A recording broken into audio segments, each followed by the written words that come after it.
bring grassroots experience and the ability to act on recommendations. Together, they position Noongar as a regional innovation hub for rural development, an example that the other provinces in Sri Lanka can get inspired from and emulate. As we begin today's discussions, let us remember that the work we do here extends far beyond this room. It shapes systems, the knowledge, and the leadership that will guide rural development for the years to come. The Asia Foundation is honored to accompany you on this journey, and we remain committed to supporting evidence-driven, community-centered development across Sri Lanka. We wish you all a productive and inspiring conference. Thank you.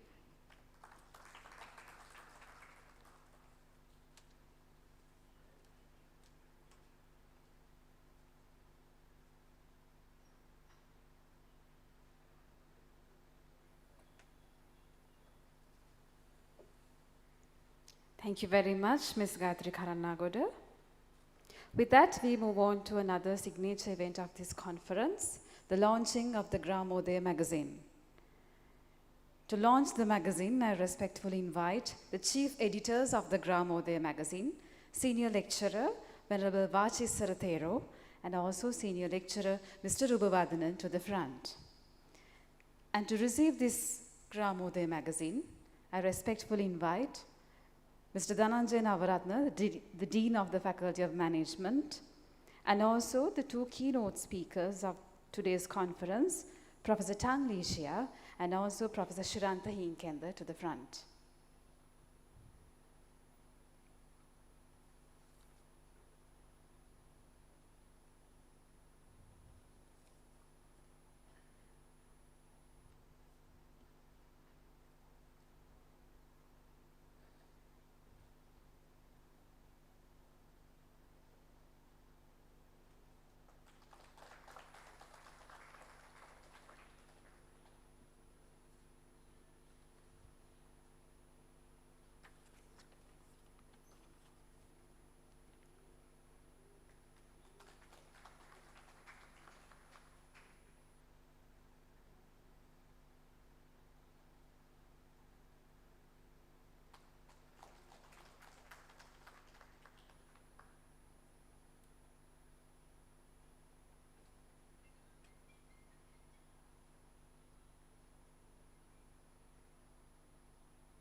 Thank you very much, dear sir and madam.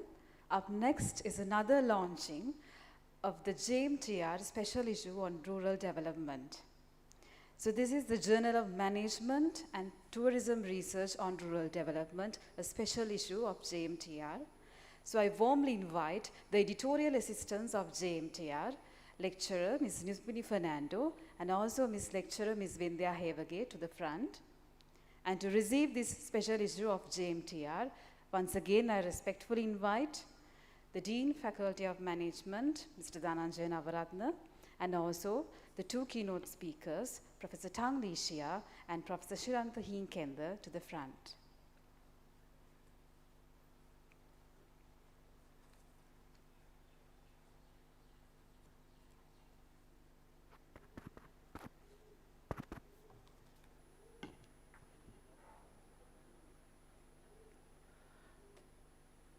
I invite Director of Rural Development, Uva Provincial Council, Ms. Bhagya Korithuwakku.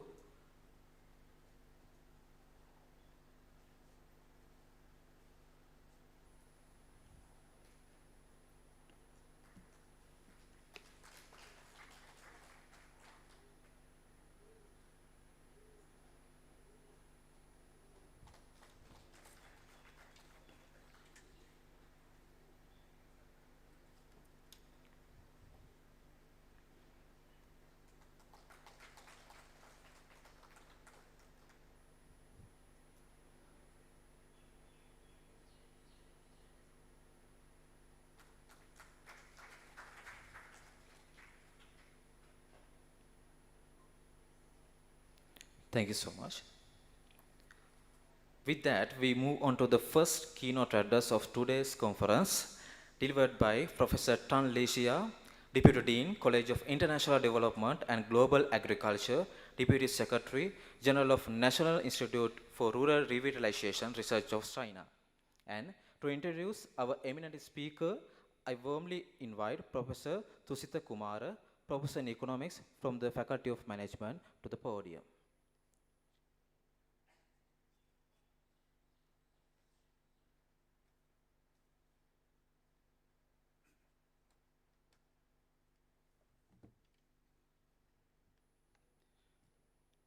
A very good morning to everyone. Gauraniya Swamin Vanseging Avasarai, Chairman of the conference, and distinguished invitees, ladies and gentlemen. In fact, it's a great pleasure and honor for me to introduce our distinguished first keynote speaker, Professor Tang Lixia, one of my good friends for the last 20 years, an exceptional scholar, a dedicated educator, and a globally recognized expert in rural development and international development cooperation. Professor Lixia holds 2 doctoral degrees, a PhD in development management from China Agricultural University, and a PhD in agricultural science from Humboldt University in Berlin. Her academic journey has also taken her to several world-renowned centers of development studies in the Netherlands, India, Germany, the United Kingdom, and many other countries for advanced research and exchanges.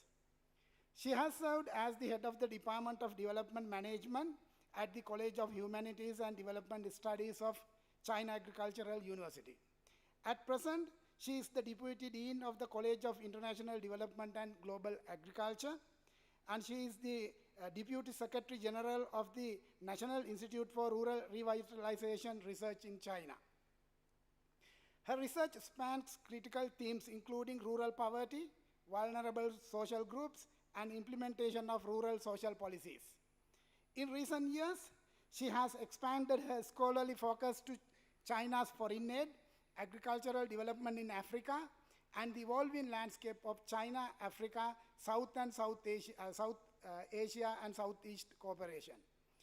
Professor Lixia has conducted extensive field research across several African countries, including Zambia, Zimbabwe, Ethiopia, and Malawi. She has also published over 60 research journal articles in leading academic journals worldwide, and is the author or the co-author of more than 20 academic books. Her excellence in teaching and research has earned her numerous recognitions, including multiple awards as the Outstanding Teacher of China Agricultural University, selection to the Beijing Youth Talents Program, and the prestigious Invaluable Contribution Award for the China FAO South-South Cooperation Program. Her scholarly contributions have also received her recognition, such as the Ministry of Education of China Achievement Research Award. Please join with me warmly in welcoming our first keynote speaker, Professor Tang Lixia. Over to you, madam.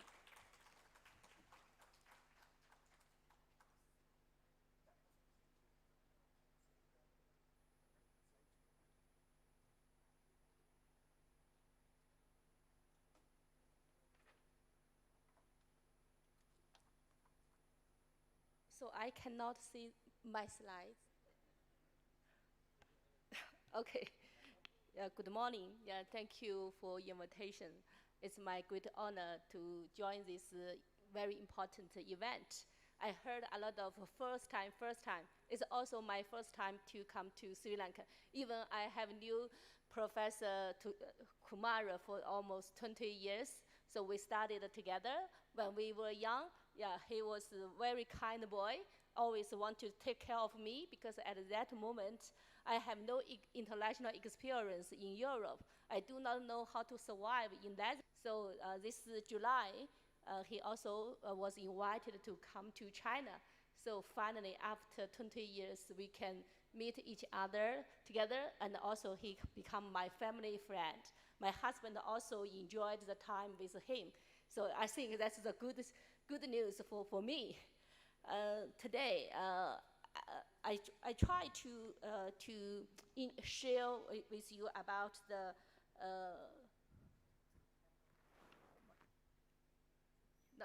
Okay, so I try to share what we have done for Chinese government in past 4 decades on poverty reduction.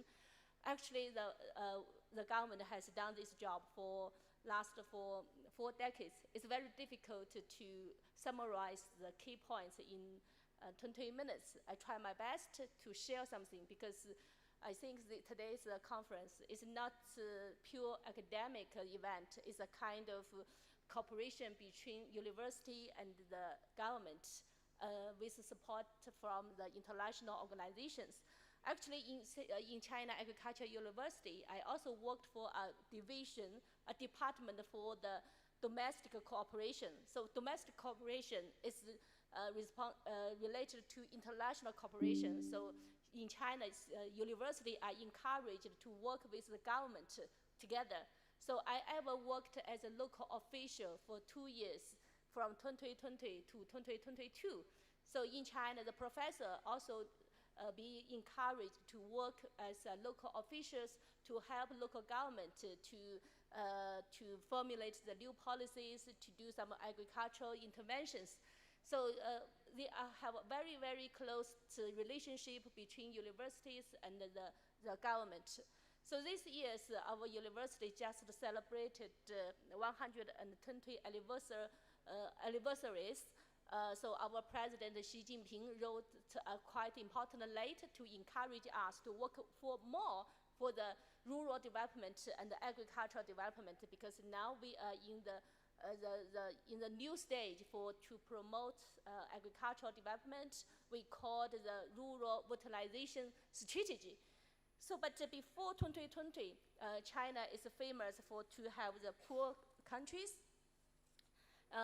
If we go back to 40 years ago, now I heard a lot, especially yesterday, you always mention that China is becoming a kind of development model. It's represent a kind of successful development stories. But 40 years ago, China was one of the poorest countries in the world. At that moment, according to the World Bank's data, China had the largest poor population in the world, accounting for about 43% of the global population. So you can imagine almost half of the poor population in the world lived in China in 1980s. So, but after 4 decades, so with the governmental continuously in contribution and the interventions, so China has successfully eradicated absolute poverty by its the next page, I think, should be, yes, next page, by achieving eradicate the absolute poverty by our national standard. So in China, we use our national poverty line. Sometimes the national poverty line is lower than international standard, but now it's quite equal to the international standard. So we achieving the United States SDG on poverty line elevation are 4 decades ahead of the schedule.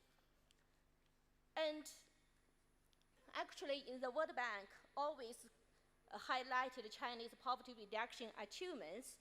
So from 2001, 2009,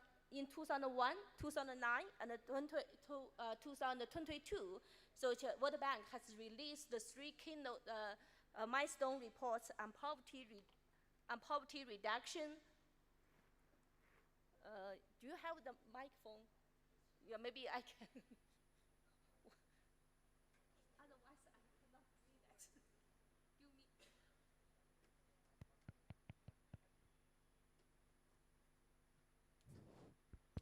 Okay, okay, yes, okay. Thank you. Oh, it's very difficult. It's too close, yes. So actually, the World Bank always concerns about the poverty reduction in China. So it released the different milestone reports to summarize the stories of poverty reduction in China in different stages. So these are very famous reports published by World Bank. You also can download the full report from the World Bank website. And also after 2020, because our president announced that we have eradicated all the absolute poverty at the national poverty line. So a lot of Chinese researchers also were encouraged to publish why China can do that. So we are also we are involved into these two books publication. Especially for this one, for the second one, the end of poverty and the timing of equality has been translated different languages. Even in I'm not sure if you have Sri Lanka people can do this translation. We also can we can sign the contract with you because now it's published in Indonesia language, Kazakhstan language, as different types of international language. So we hope we also could share the stories with different peoples from the different countries. Go back to the poverty reduction in China. Actually, we started this job since 1980s because before 1980, China was in the planning economic system.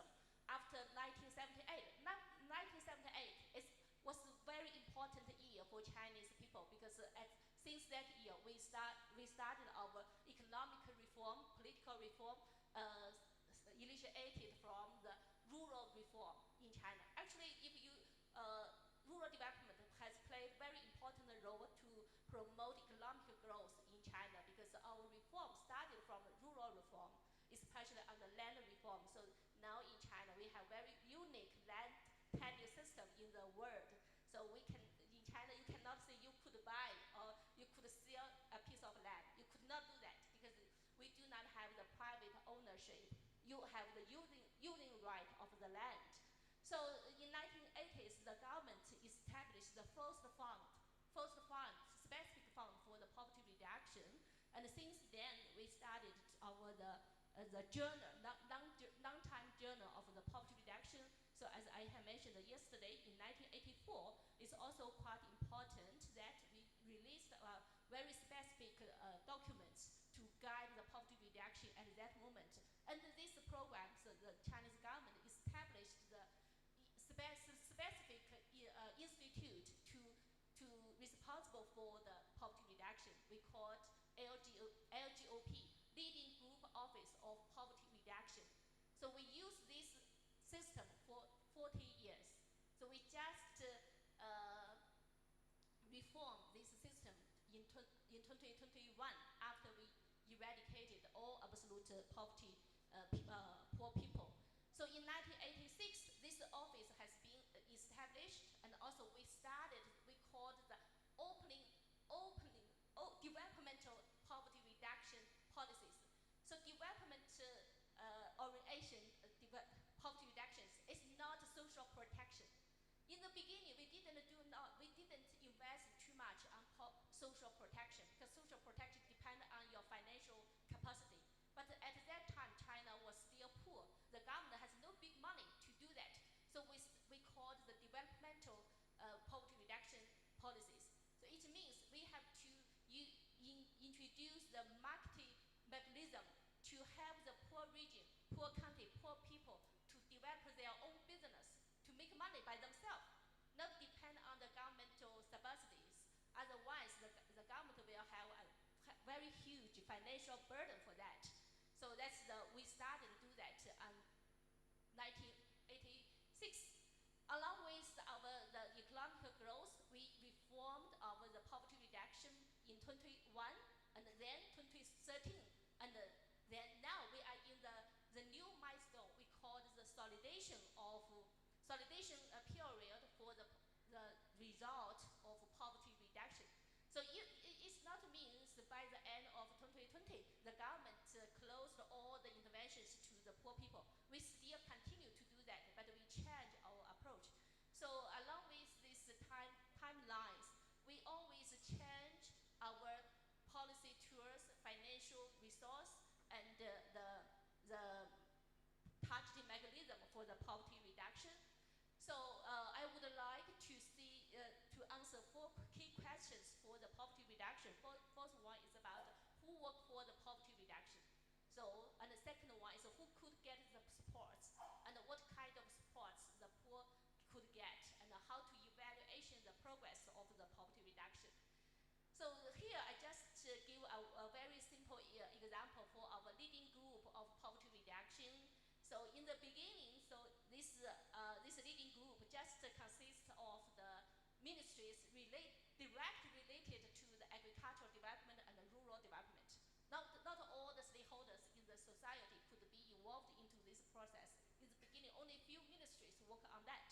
And then gradually, so the more and more ministries will be are required to do this kind of job, and then the market stakeholders, and also the leading party system, and also our financial system, the banking system. So all the stakeholders in the society are required to contribute to the poverty reduction. So poverty reduction is not only rely on the government, also rely on all stakeholders. Even for me, I'm a professor, I also need to work for the poverty reduction.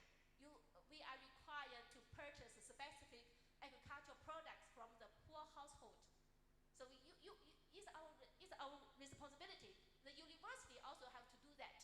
So every year we have to send our professors, our students, and also we have to use our university budget to help the poor county to develop their agricultural business and also training their local officials. So in China, you could, even the NGO, all the non-governmental organizations, all the state-owned enterprises, private enterprises, you also have the mission and the task for the poverty reduction. And the government will evaluate your performance on your poverty reduction. So as a university, the government not only evaluate our performance for the research, and also evaluate our performance on the poverty reduction. So that's the system for our work. And the second important issue is the targeting. So who can benefit from the finance or the different types of resource for the poverty reduction? So in China, in different states, we adopt a different targeting mechanism. In the beginning, because the whole country were poor, so we just target the regional. Because if you target the backward region, it means most poor people live in that region. So that's the beginning. And since 1986, so we changed our target for the county-based targeting system. It means in China there are about 3,000 counties. So we identify, in the beginning, we just identified 10%, 1/10 counties as the national poor county, because at that moment the central government has no large scale, large financial resource. They could not provide the big money to the more counties. Only can select very strict standard to select 331 national counties. So it means these national poor counties can get specific financial support from central government and the provincial government. And along with the economic growth, the government has more capacity to help the poor people. So then we expand the size of the poor county. Even the counties become better and better, but the number of the poor county become more and more. It depends on the capacity of the financial finance providing. So, and since this is we use in 2021, 11, we identified 832 national poor counties. It's almost half of the counties can get the support from the central government. And since 2001, we also want to target more poor population, so we established the village targeting. So in China, at that moment, there are about 680 villages in China, and we identify about 148 poor villages. And then in 2011, we identified another 128 poor villages. But at that moment, the number of our villages has declined due to the urbanization. So now in China, we only have about 500,000 villages in whole country. And finally, we think if we just target the county, target the villages, not all the poor households can get the support. So since 2015,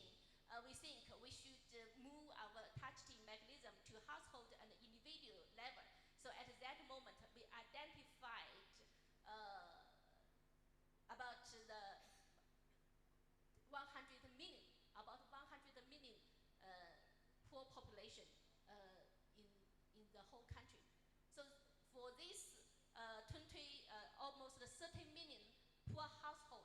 So we guarantee this 30 million household is quite huge. All the household can get different types of financial resource, training program, employment, and different types of support from the government.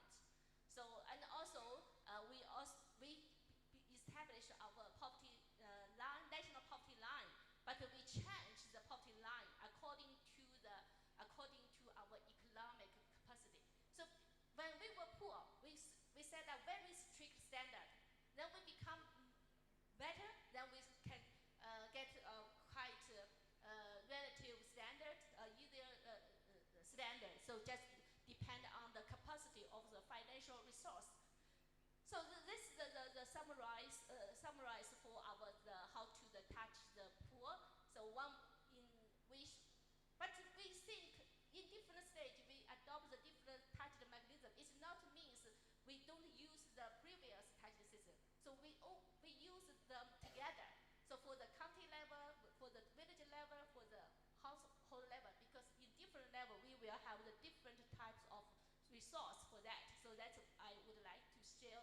So how this poor county, poor village, and a poor household they could get what kind of support from the government. Yeah, for the poor county, yeah, it's mainly for the the poor county, the revenue, the capacity of revenue is quite big. Sometimes it cannot feed their officials, feed their teachers, feed their hospital workers.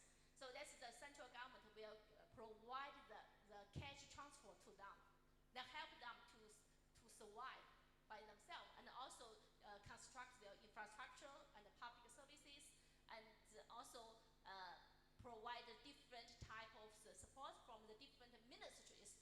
And for the poor villages, so also the government will invest the basic infrastructure and also the business development. The most important thing is that yesterday we discussed that the government has no money to do everything. So the village's capacity is quite important. So in China, the government encourages the village to build up the development asset. So the village will use this development asset to make the village revenue. Then the village can use this village revenue to provide the basic public services to the people in this village. Because if you wait for the central government, wait for the county government, you need time. The poor people cannot wait. So that's why the village has their own income. In China, all the villages, now we have about 500,000 villages. All the villages has their own income to feed their people. So that's quite important for that, and also to keep the sustainability. And for the poor household, for the different type of the poor household, the government will design different types of baskets of policy tools to them. So some you have the labor, you have no weak labor, you do not have labor. So the social protection just focus on the poor people without labor. If you have the labor, the government encourage you to work in the urban, to work for the new business, to make money by yourself. You cannot depend on social protection program. Social protection very strict to the poor population without any labor. So that's the principle for our system. We do not want to make the people depend on the public services. They have to maintain by themselves, encourage the indigenous development agency. So the financial resource comes from different systems, from government, from bank system, but most important, the funds comes from the market and the social organizations and the public institutions and the individuals. So actually, we also contribute to this finance. And as I mentioned, so in different stages, the government set up different objectives and goals for the poverty reduction. It make everything can be operated, can be implemented. So we set up the different the objective for that. In 1994, I do not want to go back too early. In 1994, we just focus on the basic survive, the basic need of the poor people, the clothes, the food, only this basic need, because at that time, we do not have the free education. You know, in China set up the free education in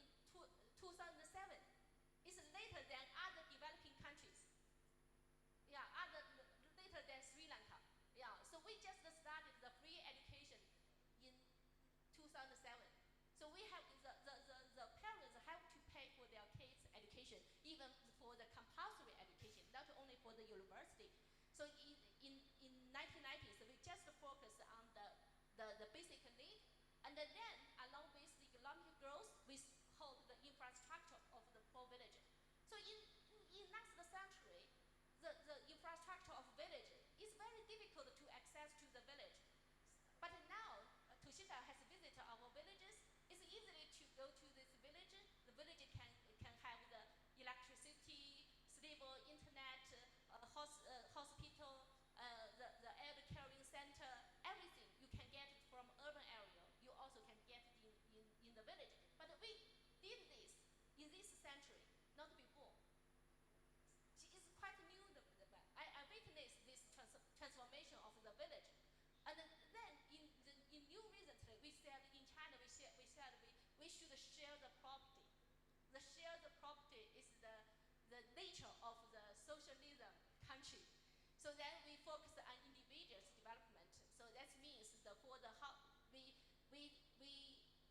we should give the poor people the 5 guarantees: food, clothing, and also the education, medical care, and the safe housing. This is the 5 fundamental objectives and indicators for the household. How to evaluate if you have escaped from the poverty trap. So these are 5 things. And now we add another building indicators is the safe water, drinking water system.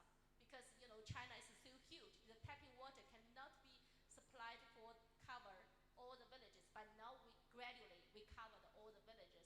Almost 80% of the villages can get the services of the safe drinking water.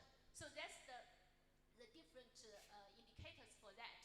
So if we go through the goals for our poverty reduction, we could summarize the several main characteristics for that. So from abstract visions to quantified indicators, and also from focus on regional agri-rating development to targeting the precise lifting of the individual out of poverty, and from economic objective to multi-dimensional objective. So in the beginning, we focus on economic development, not social dimension. But now we focus on social dimension more than economic dimension, because the poor farmers has built up their own income system. So I think most important is that policy goal setting should, along with the country's stage and the level of economic development, while the goals themselves should be measurable, evaluable, and achievable. So finally, if we would like to conclude the evolution of poverty reduction in China, I think the first that we have the continuous expansions and systematic integration of poverty alleviation actors, and also the different targeted mechanism has adopted in the different stage, and also we have continuous iteration of poverty alleviation policies instruments, from single dimension development to comprehensive empowerment and full circle interventions. And also we have the very clear indicators to evaluate the progress of poverty reduction.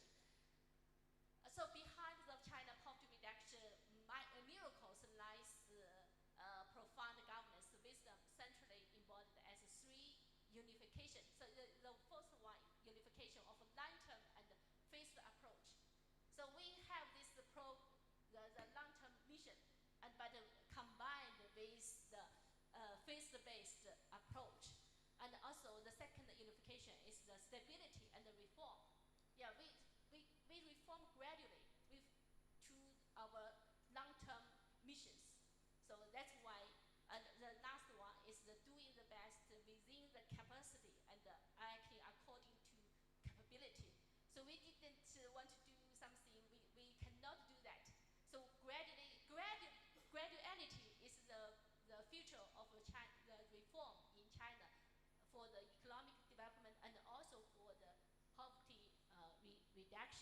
So that's what I would like to share with all of you. I hope maybe in the future you could visit our country and go to the villages. So we worked in this village. So this village, our team, we worked in this village in 2015. 2015. In 2015, this village was extremely poor because it's in the mountain area, quite far away from the urban area. So we worked there, then we spent 5 years and transformed this village to a kind of very modern, beautiful, and rich villages. So I think maybe in the future you could come to China. We could visit this village to understand the stories of the poverty reduction in China by your side. Thank you very much.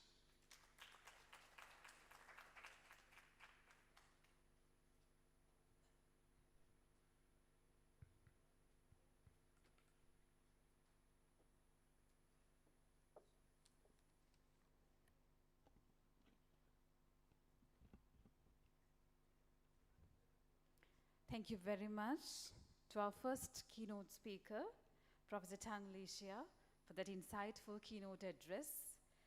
To deliver the token of appreciation to our first keynote speaker, I respectfully invite Mr. Dhananjay Navaratna, the Dean of the Faculty of Management, and also Ms. Bhagya Kodituako, Director of the Department of Rural Development, Provincial Council, to the front. And with much respect, I could invite to receive the token of appreciation to our eminent keynote speaker, Professor Tang Lixia, to the front.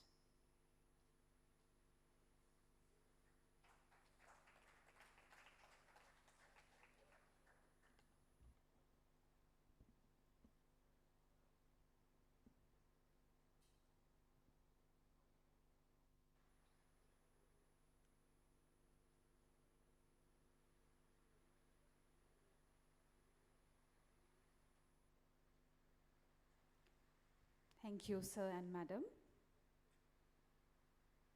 Up next, we are moving on to another significant event, the launching of the conference proceedings.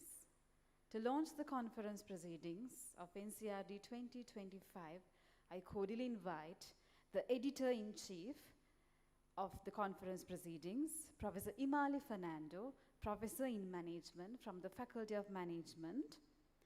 And to receive the conference proceedings, I respectfully invite Mr. Dhananjay Navaratna, the Dean of the Faculty of Management, and our eminent keynote speakers of today, Professor Tang Lixia and Professor Shirantha Hinkenda, and also Ms. Bhagya Kodituako, the Director of the Rural Development Provincial Council, to the front.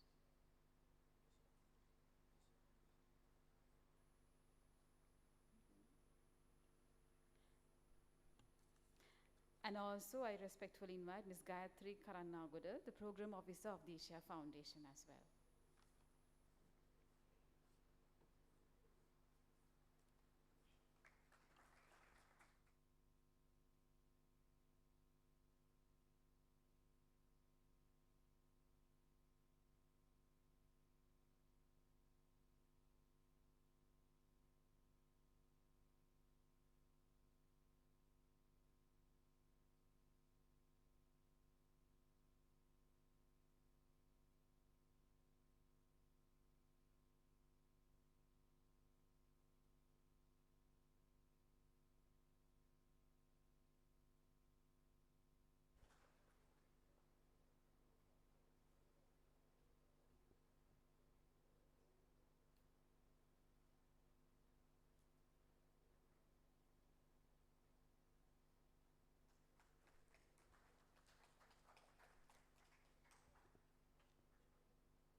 Thank you so much. Moving on to the second keynote address of the NCRD 2025, delivered by Professor Shirantha Hinkenda, Dean, Faculty of Humanities and Social Sciences, University of Sri Jayawardhanapura. And to introduce distinguished speaker, Professor Shiranta Hinkende, I respectfully invite Professor Imali Fernando, Professor in Management from the Faculty of Management to the podium.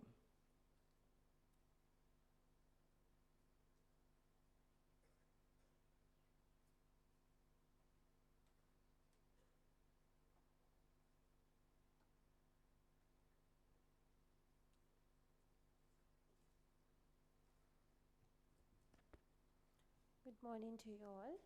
So it's my privilege to introduce our second keynote speaker, Professor Shiranta Hinkende, to this audience.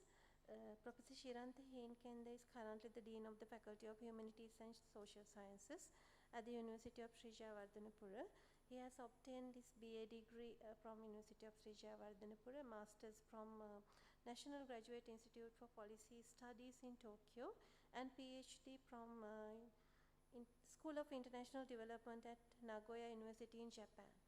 Throughout his illustrious career, Professor Hinkande has actively contributed to various projects initiated by Sri Lankan government. He served as an advisory board member at the Department of National Archives during 24-25. Moreover, he has been involved in a consultant or committee member on several important initiatives, including those in Ministry of Medium and Small Scale Plantation, Industries and Rural Human Resource Development, Ministry of Estate Infrastructure and Livestock Development, Ministry of Livestock Development, International Symposium on Community Governance Practices in 2013, the Institute of Policy Studies Sri Lanka in 2020, Sri Lanka Institute of Local Governance, Ministry of Public Administration, Home Affairs, Provincial Councils and Local Government in 2020, and Institution of Policy Studies in 2020, Presidential Task Force on Poverty Eradication and Livelihood Development in 2020, and Consumer Affairs Authority, Ministries of Industry and Commerce in 2020, and like that, there are large number of government institutes he has served. His dedication to the academic sphere is further reflected in his role as the chairman for Academic Advisory Council of Sri Lanka Foundation Institute, National Center for Advanced Studies in Humanities and Social Sciences, and as a council member of the National Policy Academy since 2020. In addition to his governmental involvements, he has been actively engaged in various organizations and institutions. Notably, he is serving as a member of People's Action for Free and Fair Elections, PAPAREL, since 2022, and Sri Lankan Institute of Local Governance since 2022, the National Institute of Institute of Social Development since 21, and the Restructuring Program of Sri Lanka Broadcasting Corporation and National Economic Council of Presidential Secretariat, Sri Lanka. In the same time, within this university context, he has been an integral part of numerous committees and initiatives. As a committee member in the proposal writing committee for the projects like IRQUE and with the Faculty of Art and the University of Sri Jayawardhanapura in association with Quality Enhancement Fund Batch 3 IRQUE project. In the same time, he also participated as a member of the proposal writing committee of the Innovatory Development Grant for the Arts Students, Higher Education for the 21st Century Projects in 2012 of the Faculty of Humanities and Social Sciences. Moreover, he played an active role in the International Relations Conference on Humanities and Social Sciences in 2012. In his pursuit of fostering international collaboration, he has played a key role in the program as the program coordinator in the Nagoya USJP Video Conference Program, a joint initiative by Nagoya University, Japan and the Faculty of Humanities and Social Sciences of USJP. Additionally, he contributed to the Infrastructure Development and Finance Committee of the Faculty of Humanities and Social Sciences during 2013 and 2014. He notably engaged different roles in the projects like IDAs and grant of higher education for the 21st century during 2013-2014 period. Furthermore, he has served as a mentor of the Faculty of Humanities and Social Sciences for the SHIP project with the project award, a national innovation competition for universities, higher education and technical education under the Ministry of Higher Education, Sri Lanka in 2013. Recognized for his expertise in academia, he has contributed as a resource person for review panel of the International Research Conferences in 2013 and the International Conference in Multidisciplinary Approaches in 2014. He also served as a chairperson of the International Research Conference in 2013.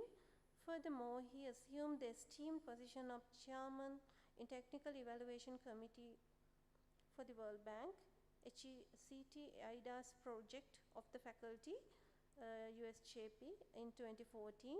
In recognition of his scholarly endeavors, he held the position of an editor-in-chief for the Journal of Current Economic Issues, a biannual refereed journal published by the Department of Economics, University of Sri Jayawardhanapura during 2014 and 2015.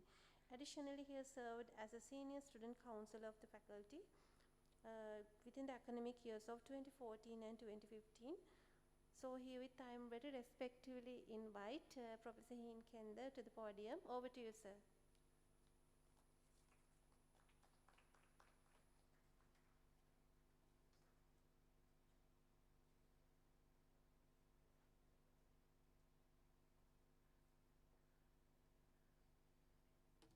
Okay, very good morning, ladies and gentlemen. I thought my keynote speak is a little more than my introduction. Thank you very much for kind introduction. Anyway, I would like to start my thought. So, first of all, I would like to thank you very much for Faculty of Management, Wellassa University, for inviting this such a wonderful conference. I thought yesterday was a very successful day, according to the Dean's speech. So I hope that this great initiative continue with the next level in the future also. Okay, when start this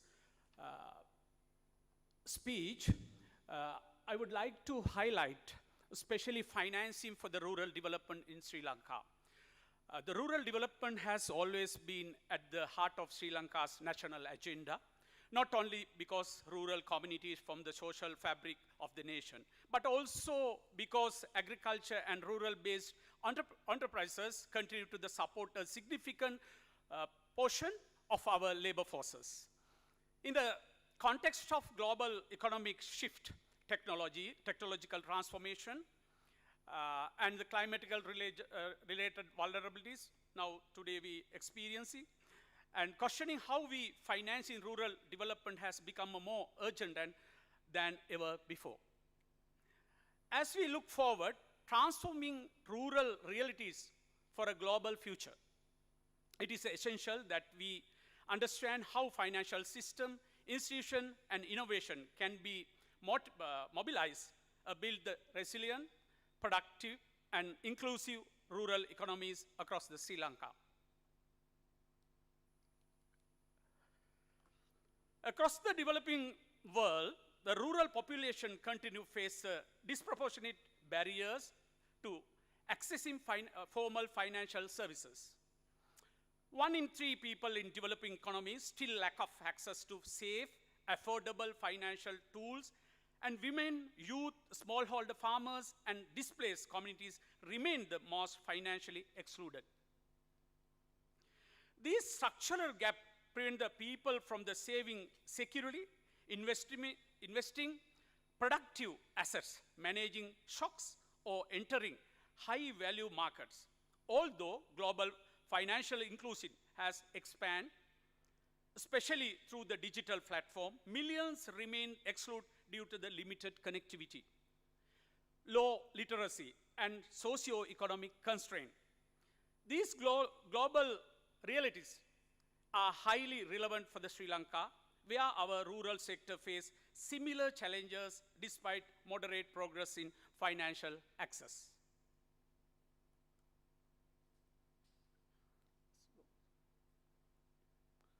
Is it more?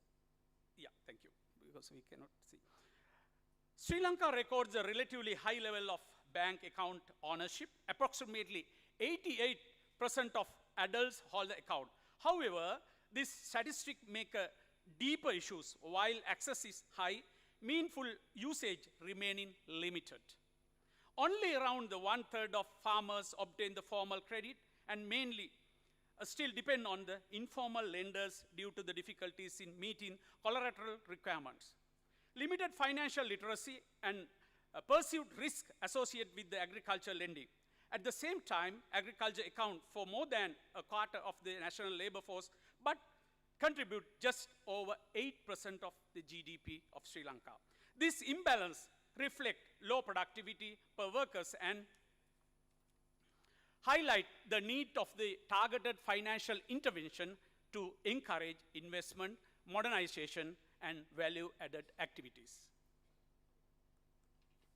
Rural finance has potential to transform the rural livelihood by providing households with the tools they need to invest in better seeds, technological machineries, livestock, storage, market connectivity. Well-designed financial product can smooth consumption during the shocks, strengthening resilience to climate impact and allow the rural entrepreneurs to grow beyond the subsistence level. In this sense, financial inclusion is not a peripheral concern. It is a central drive of the inclusive growth, food security, and rural empowerment. If Sri Lanka is to build resilient rural communities capable for the participating in the global future, strengthening rural finance must be a national priority. Looking at the global experience, I think the previous lecture we had a lot of experience and success stories from China, but I am not touching that area. Anyway, India's National Bank of Agriculture and Rural Development demonstrate how institutional expansion, innovative credit model, and integrating the self-help group can extend the credit to the millions of rural households. In addition, I would like to highlight the Vietnam's rural financial project, the role of value chain financing, climate smart credit, boosting the productivity. Japan's approach illustrates the importance of the linking finance with the innovation, technology, and rural entrepreneurship. These models show the effective rural financing require more than credit. It must combine infrastructure, capacity building, community mechanism, and tailored financial product. Sri Lanka's rural financing ecosystem consists for the diverse mixed institutions, state banks, Samurdhi Microfinance Program, Rural Development Bank, the Sanasa cooperatives, NGO-led microfinance initiatives, and central bank credit schemes. Collectively, these institutions serve nearly 6 million rural clients and distribute billions of rupees annually, supporting farmers, rural women, micro entrepreneurship, and small businesses. While this system has deeper outreach, it also faces significant gaps. Many households lack long-term affordable credit. Digital inclusion remains uneven, especially in the remote area. Over-inhabitants presets in some regions. Climate shocks threaten repayment capacity. Coordination among the institutions remain weak, and financial literacy is low. These challenges hinder the potential impact of the rural financing in development economy. I think your conference team planning to submit the white paper or policy document to the government. It should be main priority area, the how financing, sustainable financing. This is the area we should focus. I think in future you can incorporate this area to your white paper or any policy document. As a Sri Lanka navigate economic recovery and institutional reforms, there is an urgent need to modernize the rural financing using the new strategies. Digital financial service such as a mobile banking, agent network, and e-wallets can reduce the cost and increase the outreach. Data analytics and digital credit scoring can help lenders access to the risk more accurately and reduce collateral requirements. Climate smart financial instruments, including the micro insurance and index-based weather micro insurance, can protect the farmers from increasingly frequent climatic shocks. Value chain financing can integrate farmers directly into the supply chains, offering not only credit but also generate markets, technical assistance, and improve the productivity. Public-private partnership can help the expand financial service, reduce the transaction cost, and support a small-scale rural entrepreneurship. Financial literacy must also be prioritized. Many rural households hesitate to engage with the formal financial service due to the limited understanding of the loan terms, insurance, digital platforms, and interest structures. Integrating financial education into the community programs, schools, cooperatives, and extension service can significantly enhance the quality and sustainability of financial inclusion. Consumer protection frameworks must ensure safe borrowing practices, reduce the predatory lending, and sustain trust in the formal financial institutions. I think today is the most important day for the talk about the climate resilience in emerging as a new frontier in rural financing. With the agriculture sector financing escalating climatic-related risks, drought, floods, erratic rainfall, financial institutions must integrate the climate consideration into the product design. New mechanisms like adoption benefit mechanism, ABM, which generate the certified adoption benefits, allow the climate resilience to become investable assets class, attract the private capital towards the rural adoption. Micro-insurance, especially climate risk-related insurance, can complement rural credit by protecting farmers and lenders alike.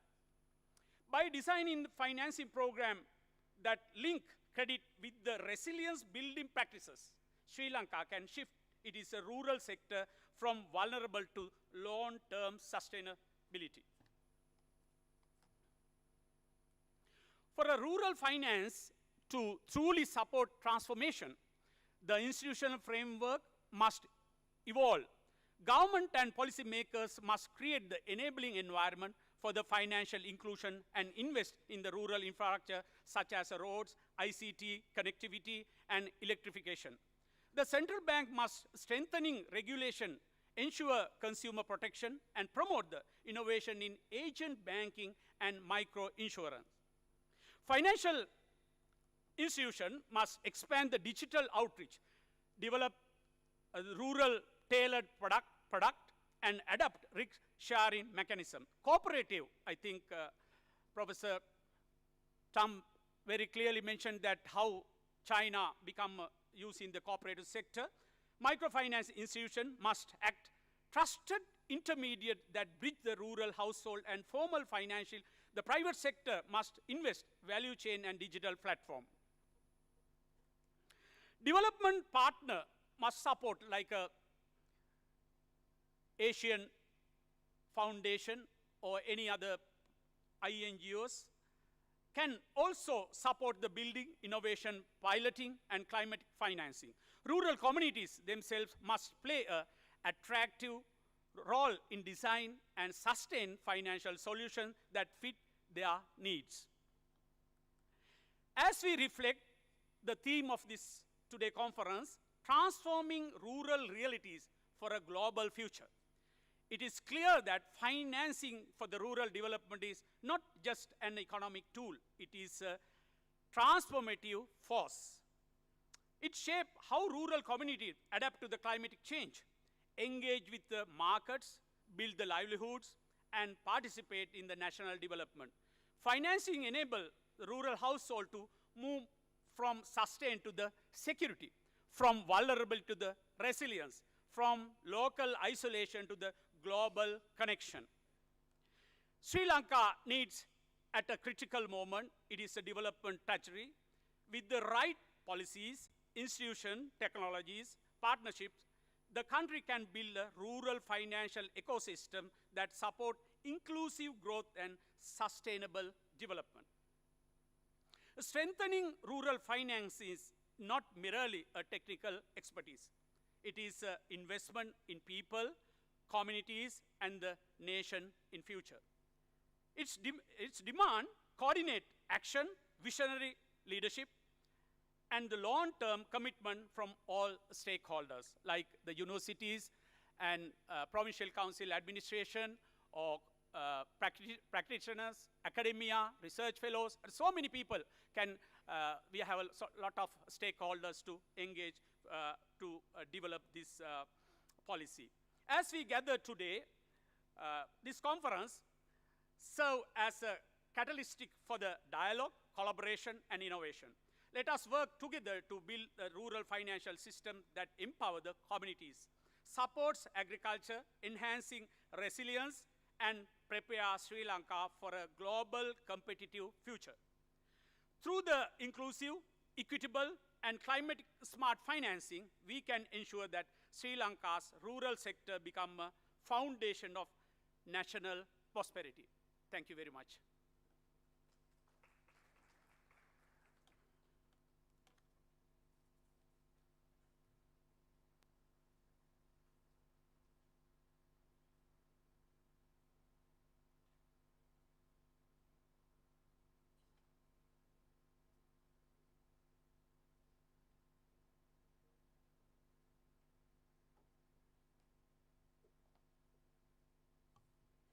Thank you very much, dear sir, for that eminent keynote speech. To deliver the token of appreciations to our keynote speaker, I cordially invite Mr. Dhananjay Navaratna, the Dean of the Faculty of Management, and also Ms. Bhagya Kodituakku, the Director of the Rural Development, our Provincial Council, to the front. And I cordially invite Professor Shirantha Hinkenda to receive the token of appreciations.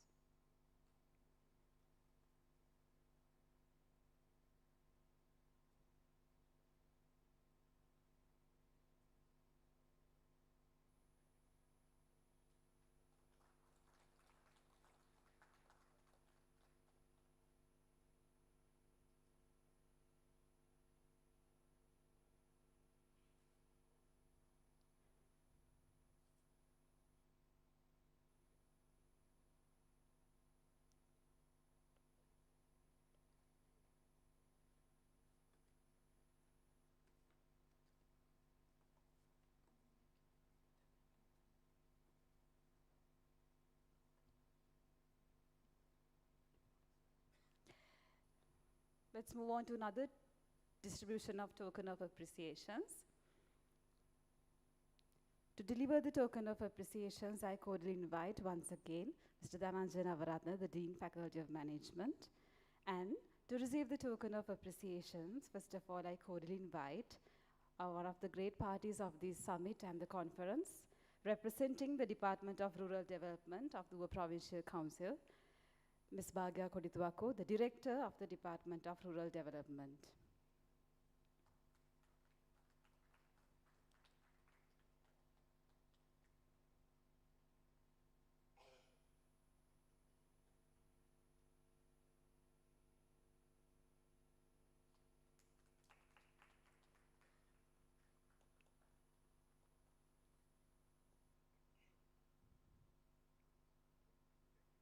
Thank you, Ms. Bhagya.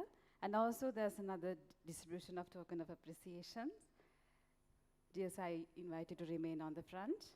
And I very much cordially invite, representing the Asia Foundation, Ms. Gayatri Karannagoda, the Program Officer, to the front.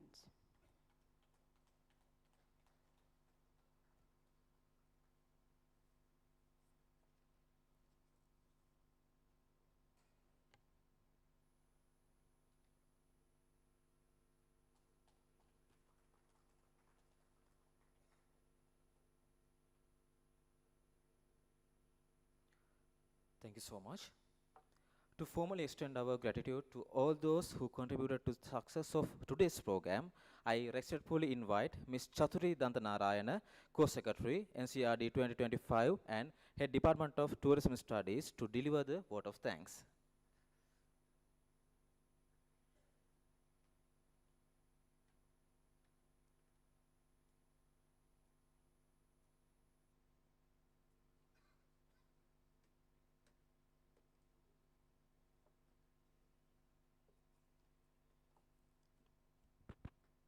Good morning. Distinguished keynote speakers, deans of the faculties, heads of the departments, all the government officials, panel members, invited guests, presenters, academics, partners, dear colleagues, and ladies and gentlemen. As we bring the inaugural ceremony of the National Conference on Rural Development, NCRD 2025, to the close, it is my privilege as the co-secretary of the conference to extend our collective appreciation to all who made this important national event a meaningful and impactful success. First and foremost, we express our deepest gratitude to the Honorable Governor of Uva Province, Mr. Kapila Jayasekara, for his leadership and guidance to advance in the rural development initiatives in this region.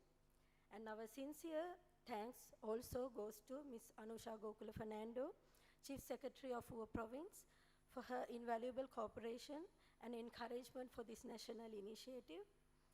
We are greatly honored by the presence of Senior Professor Kolitha B. Vijayasekara, Vice Chancellor of Wellassa University.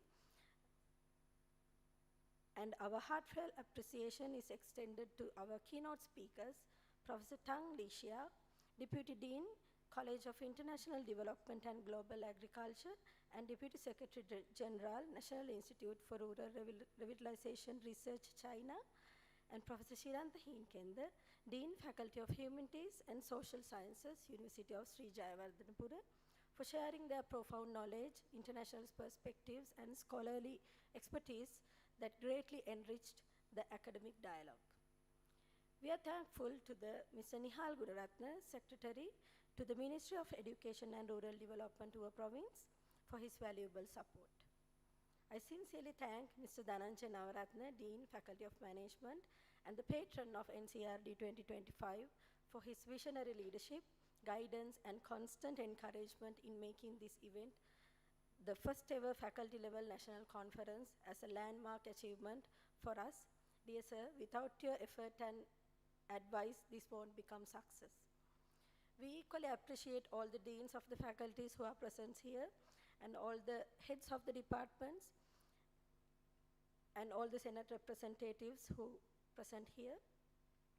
I must thank all the administrative staff members, including Mr. Nishantha Navala, Acting Registrar of the University, Mr. K.L. Gamini, Acting Bursar, and Dr. T. Pradeepan, Deputy Librarian, for the support given. And a special word of thanks goes to Mr. Subhakaran, Ms. Gayatri, Mr. Sumanadasa, and the team from the Strengthening Governance Program of the Asia Foundation, funded by Australian government, serving as the main sponsor for the event. We highly appreciate Mr. Nadeshan Suresh and the team of Uva Shakti Foundation as our fund manager on behalf of the organizing committee. We are sincerely acknowledge our organizing partner, Department of Rural Development, Uva Province, for their continued collaboration and support.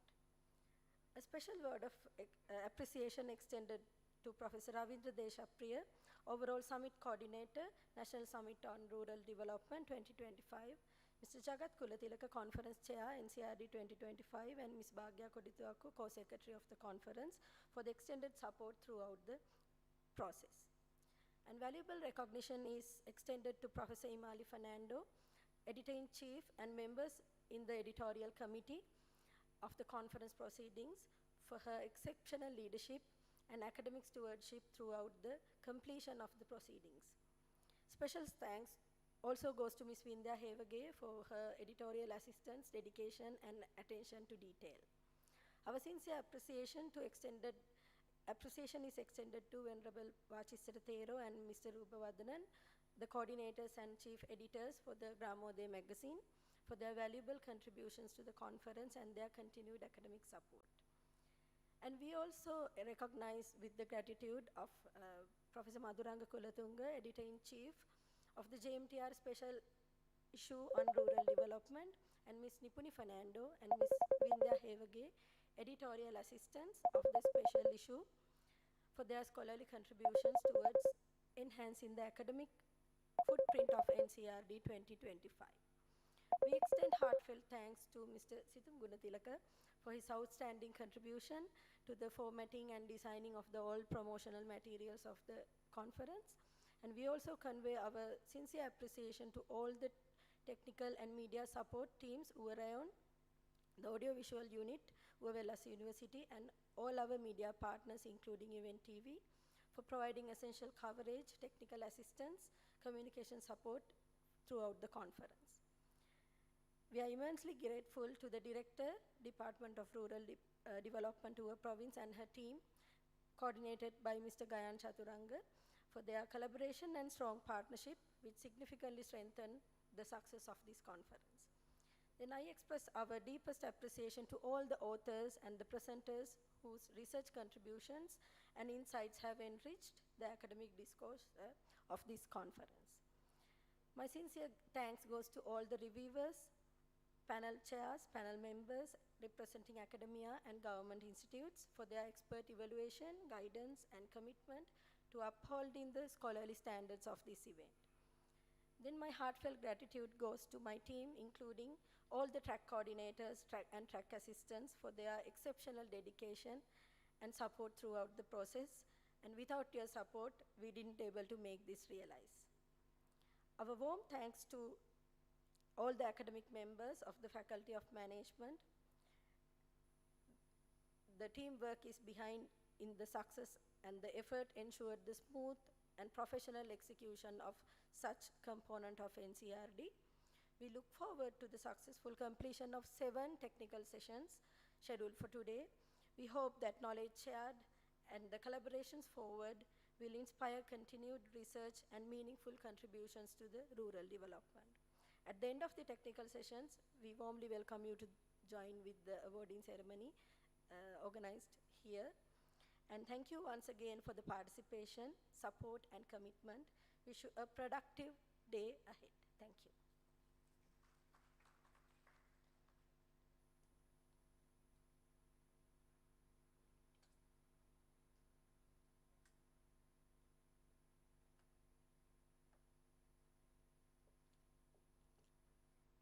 Thank you very much, dear madam. With that, we bring a close the inaugural session of the NCRD 2025. And I warmly invite the invitees and all the presenters to present in the technical session starting from 11:30 a.m. onwards. And also before that, the refreshments are arranged for the invitees at the staff learning area of the Wellassa University. And for the presenters, the refreshments are arranged at the gallery canteen upper floor. And also we'll be joining in the evening with the awarding ceremony from 5 p.m. onwards. And before winding up this momentum event, I invite all the participants, the eminent invitees, and the presenters to take a group photograph. Thank you very much, and best of luck for your presentations.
නැගෙනහිර දකුණ සහ මධ්‍යම පළාතට මායිම්ව බදුල්ල සහ මොනරාගල යන දිස්ත්‍රික්ක සහිත ඌව පළාත ඓතිහාසික උරුමයන් දරාගත් ස්වභාව ධර්මයේ විචිත්‍රවත් දායාදයන් සහ බහු සංස්කෘතික අනන්‍යතා සහිත සාමකාමී නිහඬ භූමියකි.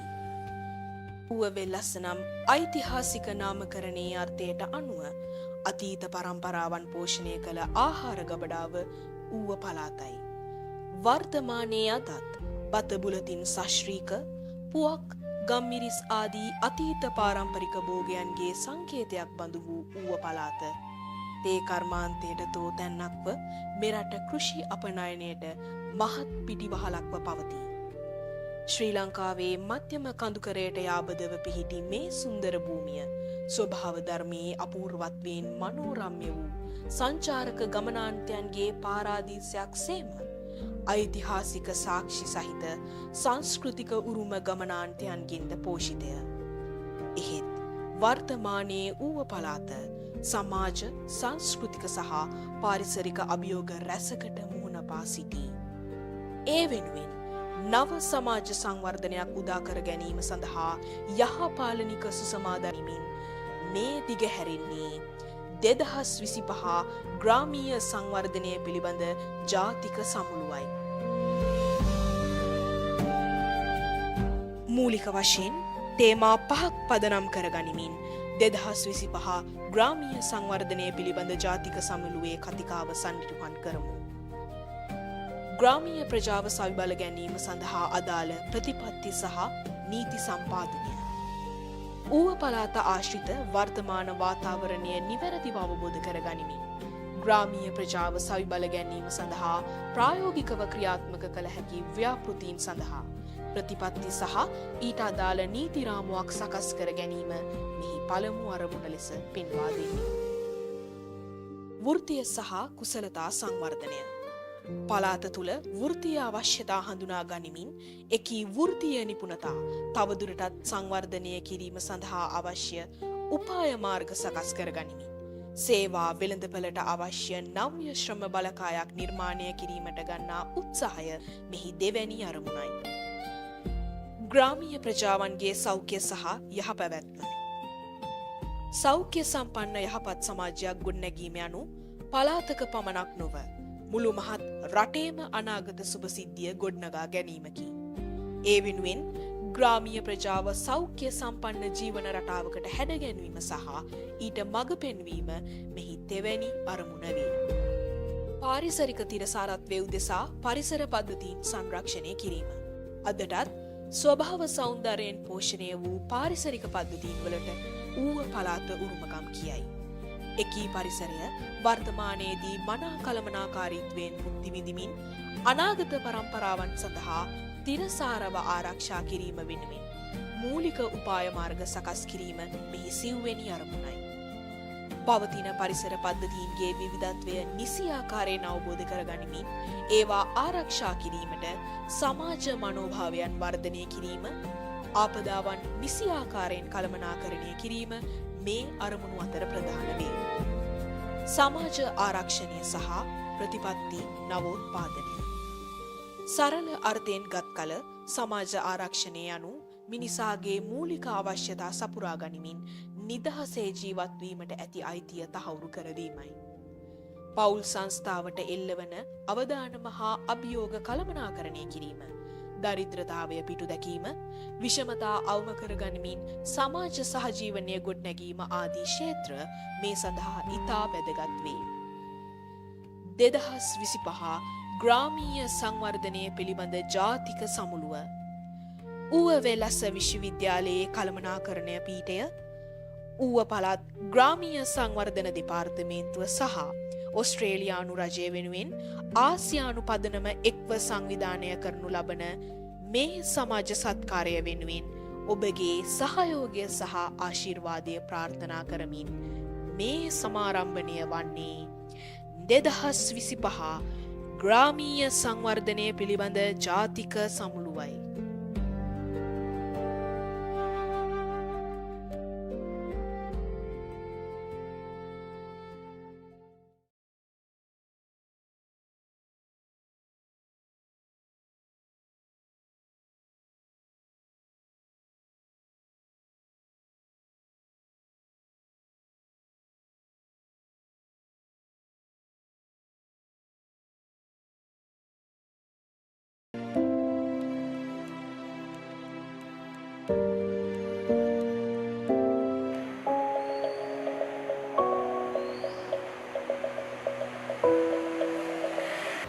හැමදාම පන්ති කාමරයට කොට වෙලා ඉන්න අපි අද මේ 4 මායිමෙන් එළියට බහිනවා.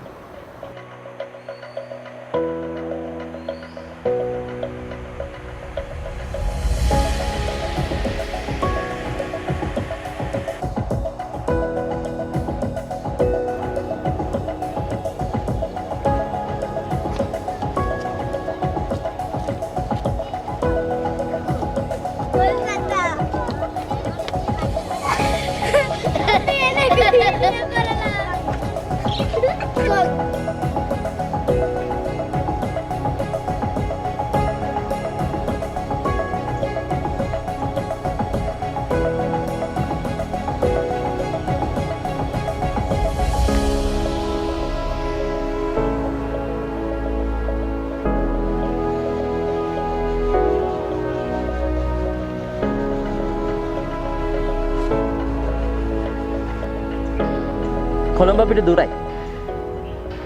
නුවර අපිට ඈතයි. හැබැයි Badulla උසයි.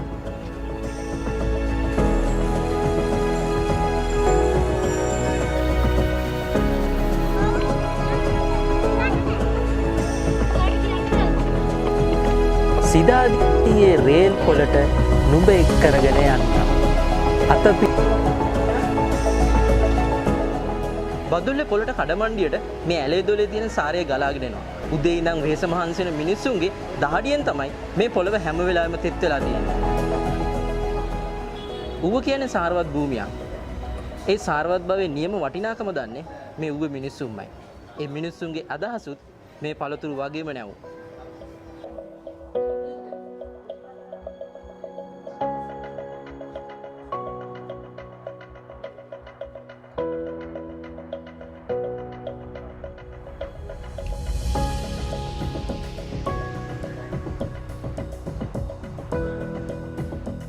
Like the fresh air you can breathe in this Uber, you can experience the same country freshness from these domestic markets. ඌව වෙලස්ස කියලා කියන්නේ රන් ආකරයක්. මිනිස්සෙට දිනු වෙනවා නම් ඕනේ කරන හැම දෙයක්ම මේ පොළවේ තියෙනවා. දිනු වෙන්න කොළඹ යන්න ඕනෙම නැහැ.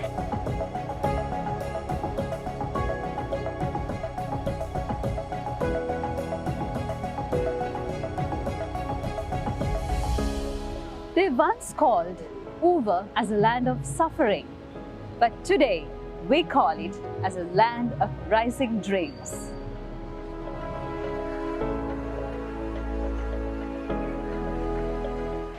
මේ ඌවේ තියෙන සීතල මීදුම ඒ වගේම උලංග ඒ විතරක් නෙමෙයි සමහරක් කාලවලට තියෙන අධික උණුසුමත් එක්ක ගැට ගැහිලා තියෙන මිනිස්සුන්ගේ අදහස් මිරි කියලා එළියට එන කාලයක් මේකයි. These are the voices of rural change, and that's Uber Dialogue.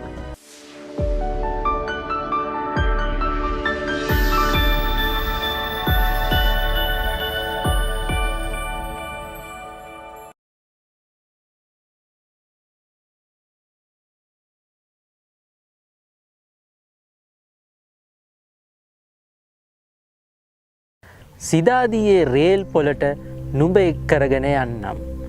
අත පිරෙන්න හිත පිරෙන්න මණි බඩු අරගෙන දෙන්නම්. ඔන්න ඔය විදිහට කංකානම්ලා සින්න දොරේලා පෙරිය දොරේලා කොච්චරනම් ලෙච්ච මීලට පොරොන්දු දීලා ඇද්ද? හැබැයි ලෙච්ච මීලට කවදාවත් සිදාදියට යන්නවත් සිදාදියට ගිහිල්ලා මණි බඩු අරගන්නවත් වාසනාවක් නම් ලැබුණේ නැහැ.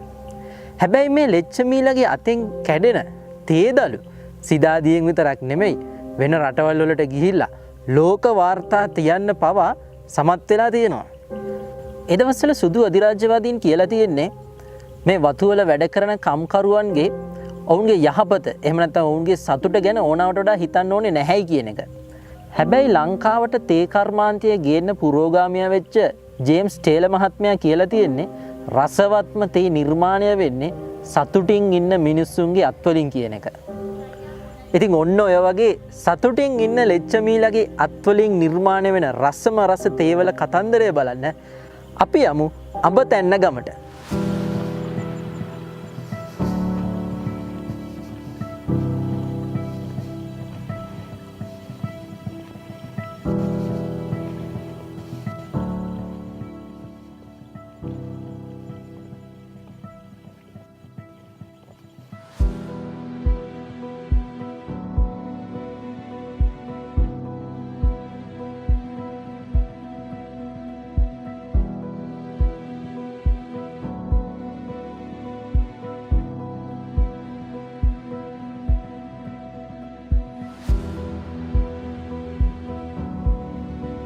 ඇටම්පිටිය අම්බලමෙන් ගිමන් මහන්සිය නිවාගත්ත අපි වැලිමඩට ආවා. ඔයාලා දන්නවනේ වැලිමඩ ප්‍රසිද්ධ එළවලු වලට අලවලට කියලා. අපි ඉතින් වැලිමඩ ඉඳන් හෝටන් තැන්න පාරේ ඇවිල්ලා ආවා බොරලන්දට. බොරලන්දට අපි ආවේ එළවලුවත් අලවත් බලන්න නෙමෙයි. තේ බලන්න. සේවය යහපත ලොවටම සලසන කම්කරු ලඳකි ගමේ ලංකා පොළවේ පැලවෙන තේ ගස ඔබ දිවි රකිනු ලැබේ.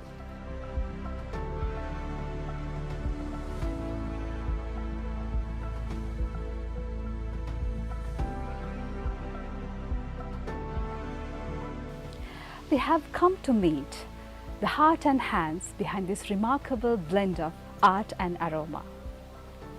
Every leaf tells a story, and today we have come to listen to Pabasara, the proprietor of the Samanala farm. මේ තේදලු නෙලන කාන්තාවට කම්කරු ලඳක් කියලා කිව්වේ ඒ කාලේ. නමුත් අද අපිට අඹතැන්නේදී හම්බෙන්නේ දියුණු ව්‍යවසායකත්ව වෑයමක කොටස්කාරියෝ.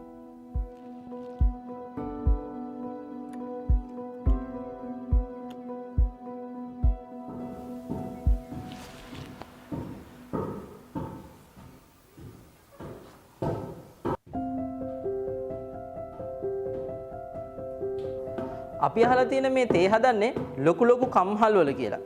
නමුත් ගමේ කම්මලේ වගේ මේ වංගෙඩි වල දාගෙන තේ හදන්න පුළුවන්ද?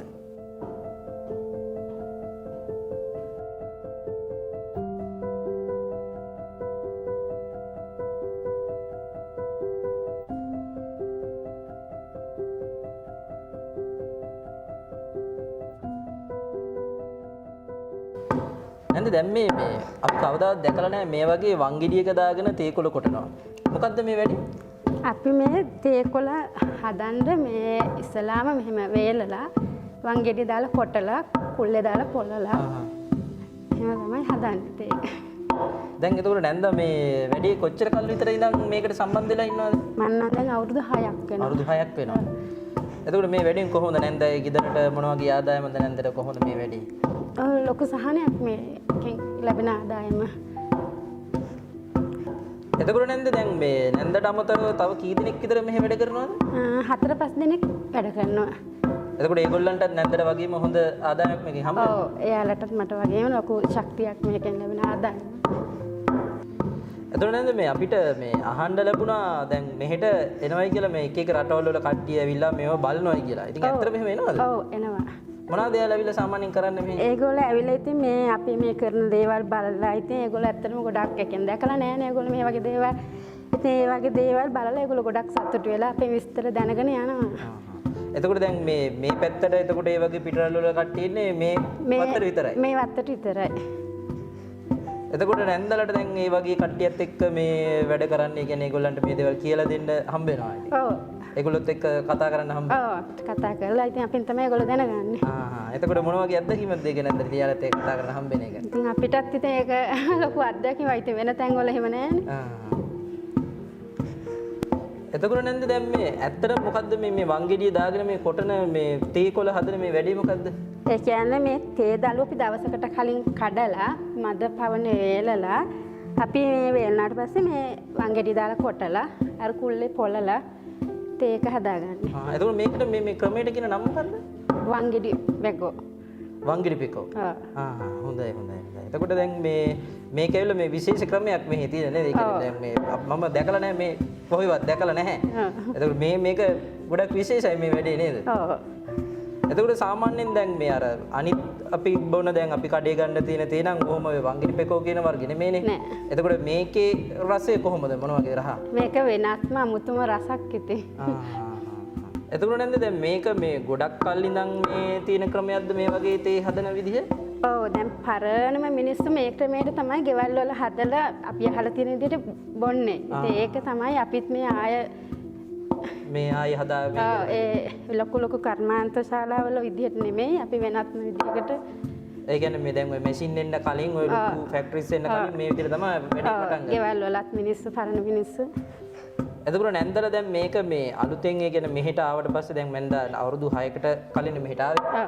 එතකොට ඊට කලින් ඉඳන් මේ ක්‍රමේ නැන්ද දැනගෙන හිටියද නැත්නම් මෙහෙට ආවට පස්සේ? නෑ මාවත් මෙහෙ ආවට පස්සේ ට්‍රේනින් වෙලා එහෙම තමයි. එතකොට දැන් ඔය මේ දැන් නැන්ද මෙතන මේ වැඩේ කරන එක හරි. එතකොට දැන් නැන්දත් එක්ක වැඩ කරනවනේ තව ගමේ කට්ටිය. එයාලා මොනවද සාමාන්‍යයෙන් මෙහෙ කරන්නේ? ඒගොල්ලොත් මේ දේවල් වලට සහභාගී වෙනවා. මේ ඔක්කොම කරනවා. ඔක්කොම දේවල් කරනවා. තේ දලු කඩන එකේ ඉඳන් මේ අන්තිම මේ තැන වෙනකම් වැඩ කරනවා නේද? එතකොට නේද දැන් මේ මම අහලා දිනවා දැන් මේක මේ ලංකාවේ විතරක් නෙමෙයි මේක ගිහිලා දිනවා ලෝකෙටම ගිහිලා දිනවා කියලා ගොඩක් රටවල් වලට මේක ගිහිලා දිනවා කියලා. එහෙම ඇත්තටම එහෙම යනවද? ඔව් ඇත්තටම යනවා එහෙම. ඒක ඉතින් නැන්දලටත් ඒකට මේ සම්බන්ධ වෙන්න දෙච්ච එක ලොකු දෙයක්. ලොකු සතුටක් ඉතින්.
ඉතින් ඔන්න දැන් අඹතැන්න මේ තේවත්තට ආවට පස්සේ අපිට හම්බුණා මේ තේවතු වල වැඩ කරන අපි අම්මලා දෙන්නේ.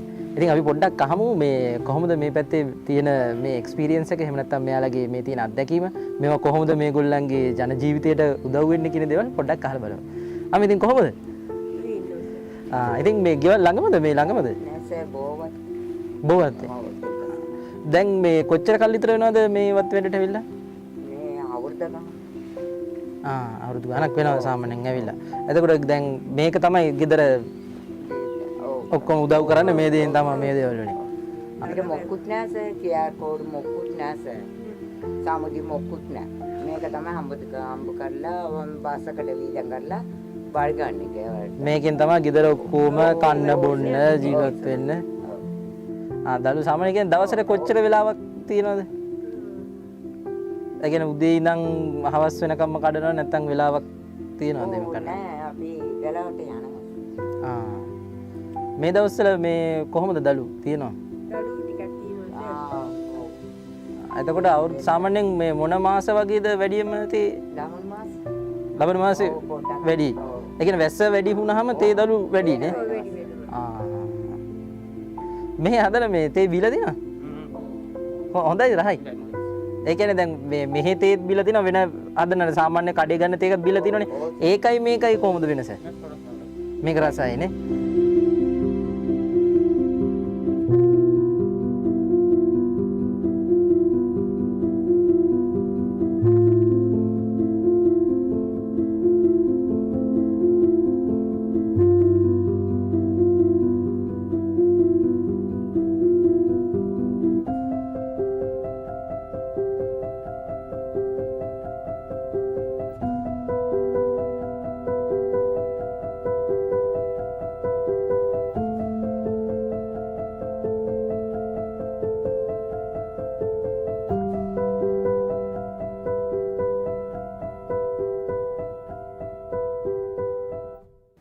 දැන් ඒ දවස්වල අපි ලොකුවට අහලා නැහැ මේ කතන්දර මේ වංගිඩිපෙකෝ කියන කතන්දර. එතකොට ඒක දැන් තමයි මේක ඇත්තටම මේ වගේ මේ ගොඩක් මේ පොපියුලර් වෙලා මේක ඇවිල්ලා තියෙන්නේ. එතකොට මොකද්ද මේ කතාවේ වෙනස? ඇයි මේක මෙහෙම දැන් මේ අපි කොමර්ෂල් වෙලා තියෙනවා. ඒ දවස්වල කොමර්ෂල් දෙයක් නෙමෙයි මේක මොකද්ද මේ කතන්දරේ? ඔව් ඇත්තටම කියනවා නම් වංගිඩි පෙකෝ කියන නම හැදිලා තියෙන්නේ අපි වංගිඩියේ කොටලා තේක හදන හින්දා තමයි වංගිඩි පෙකෝ කියන්නේ.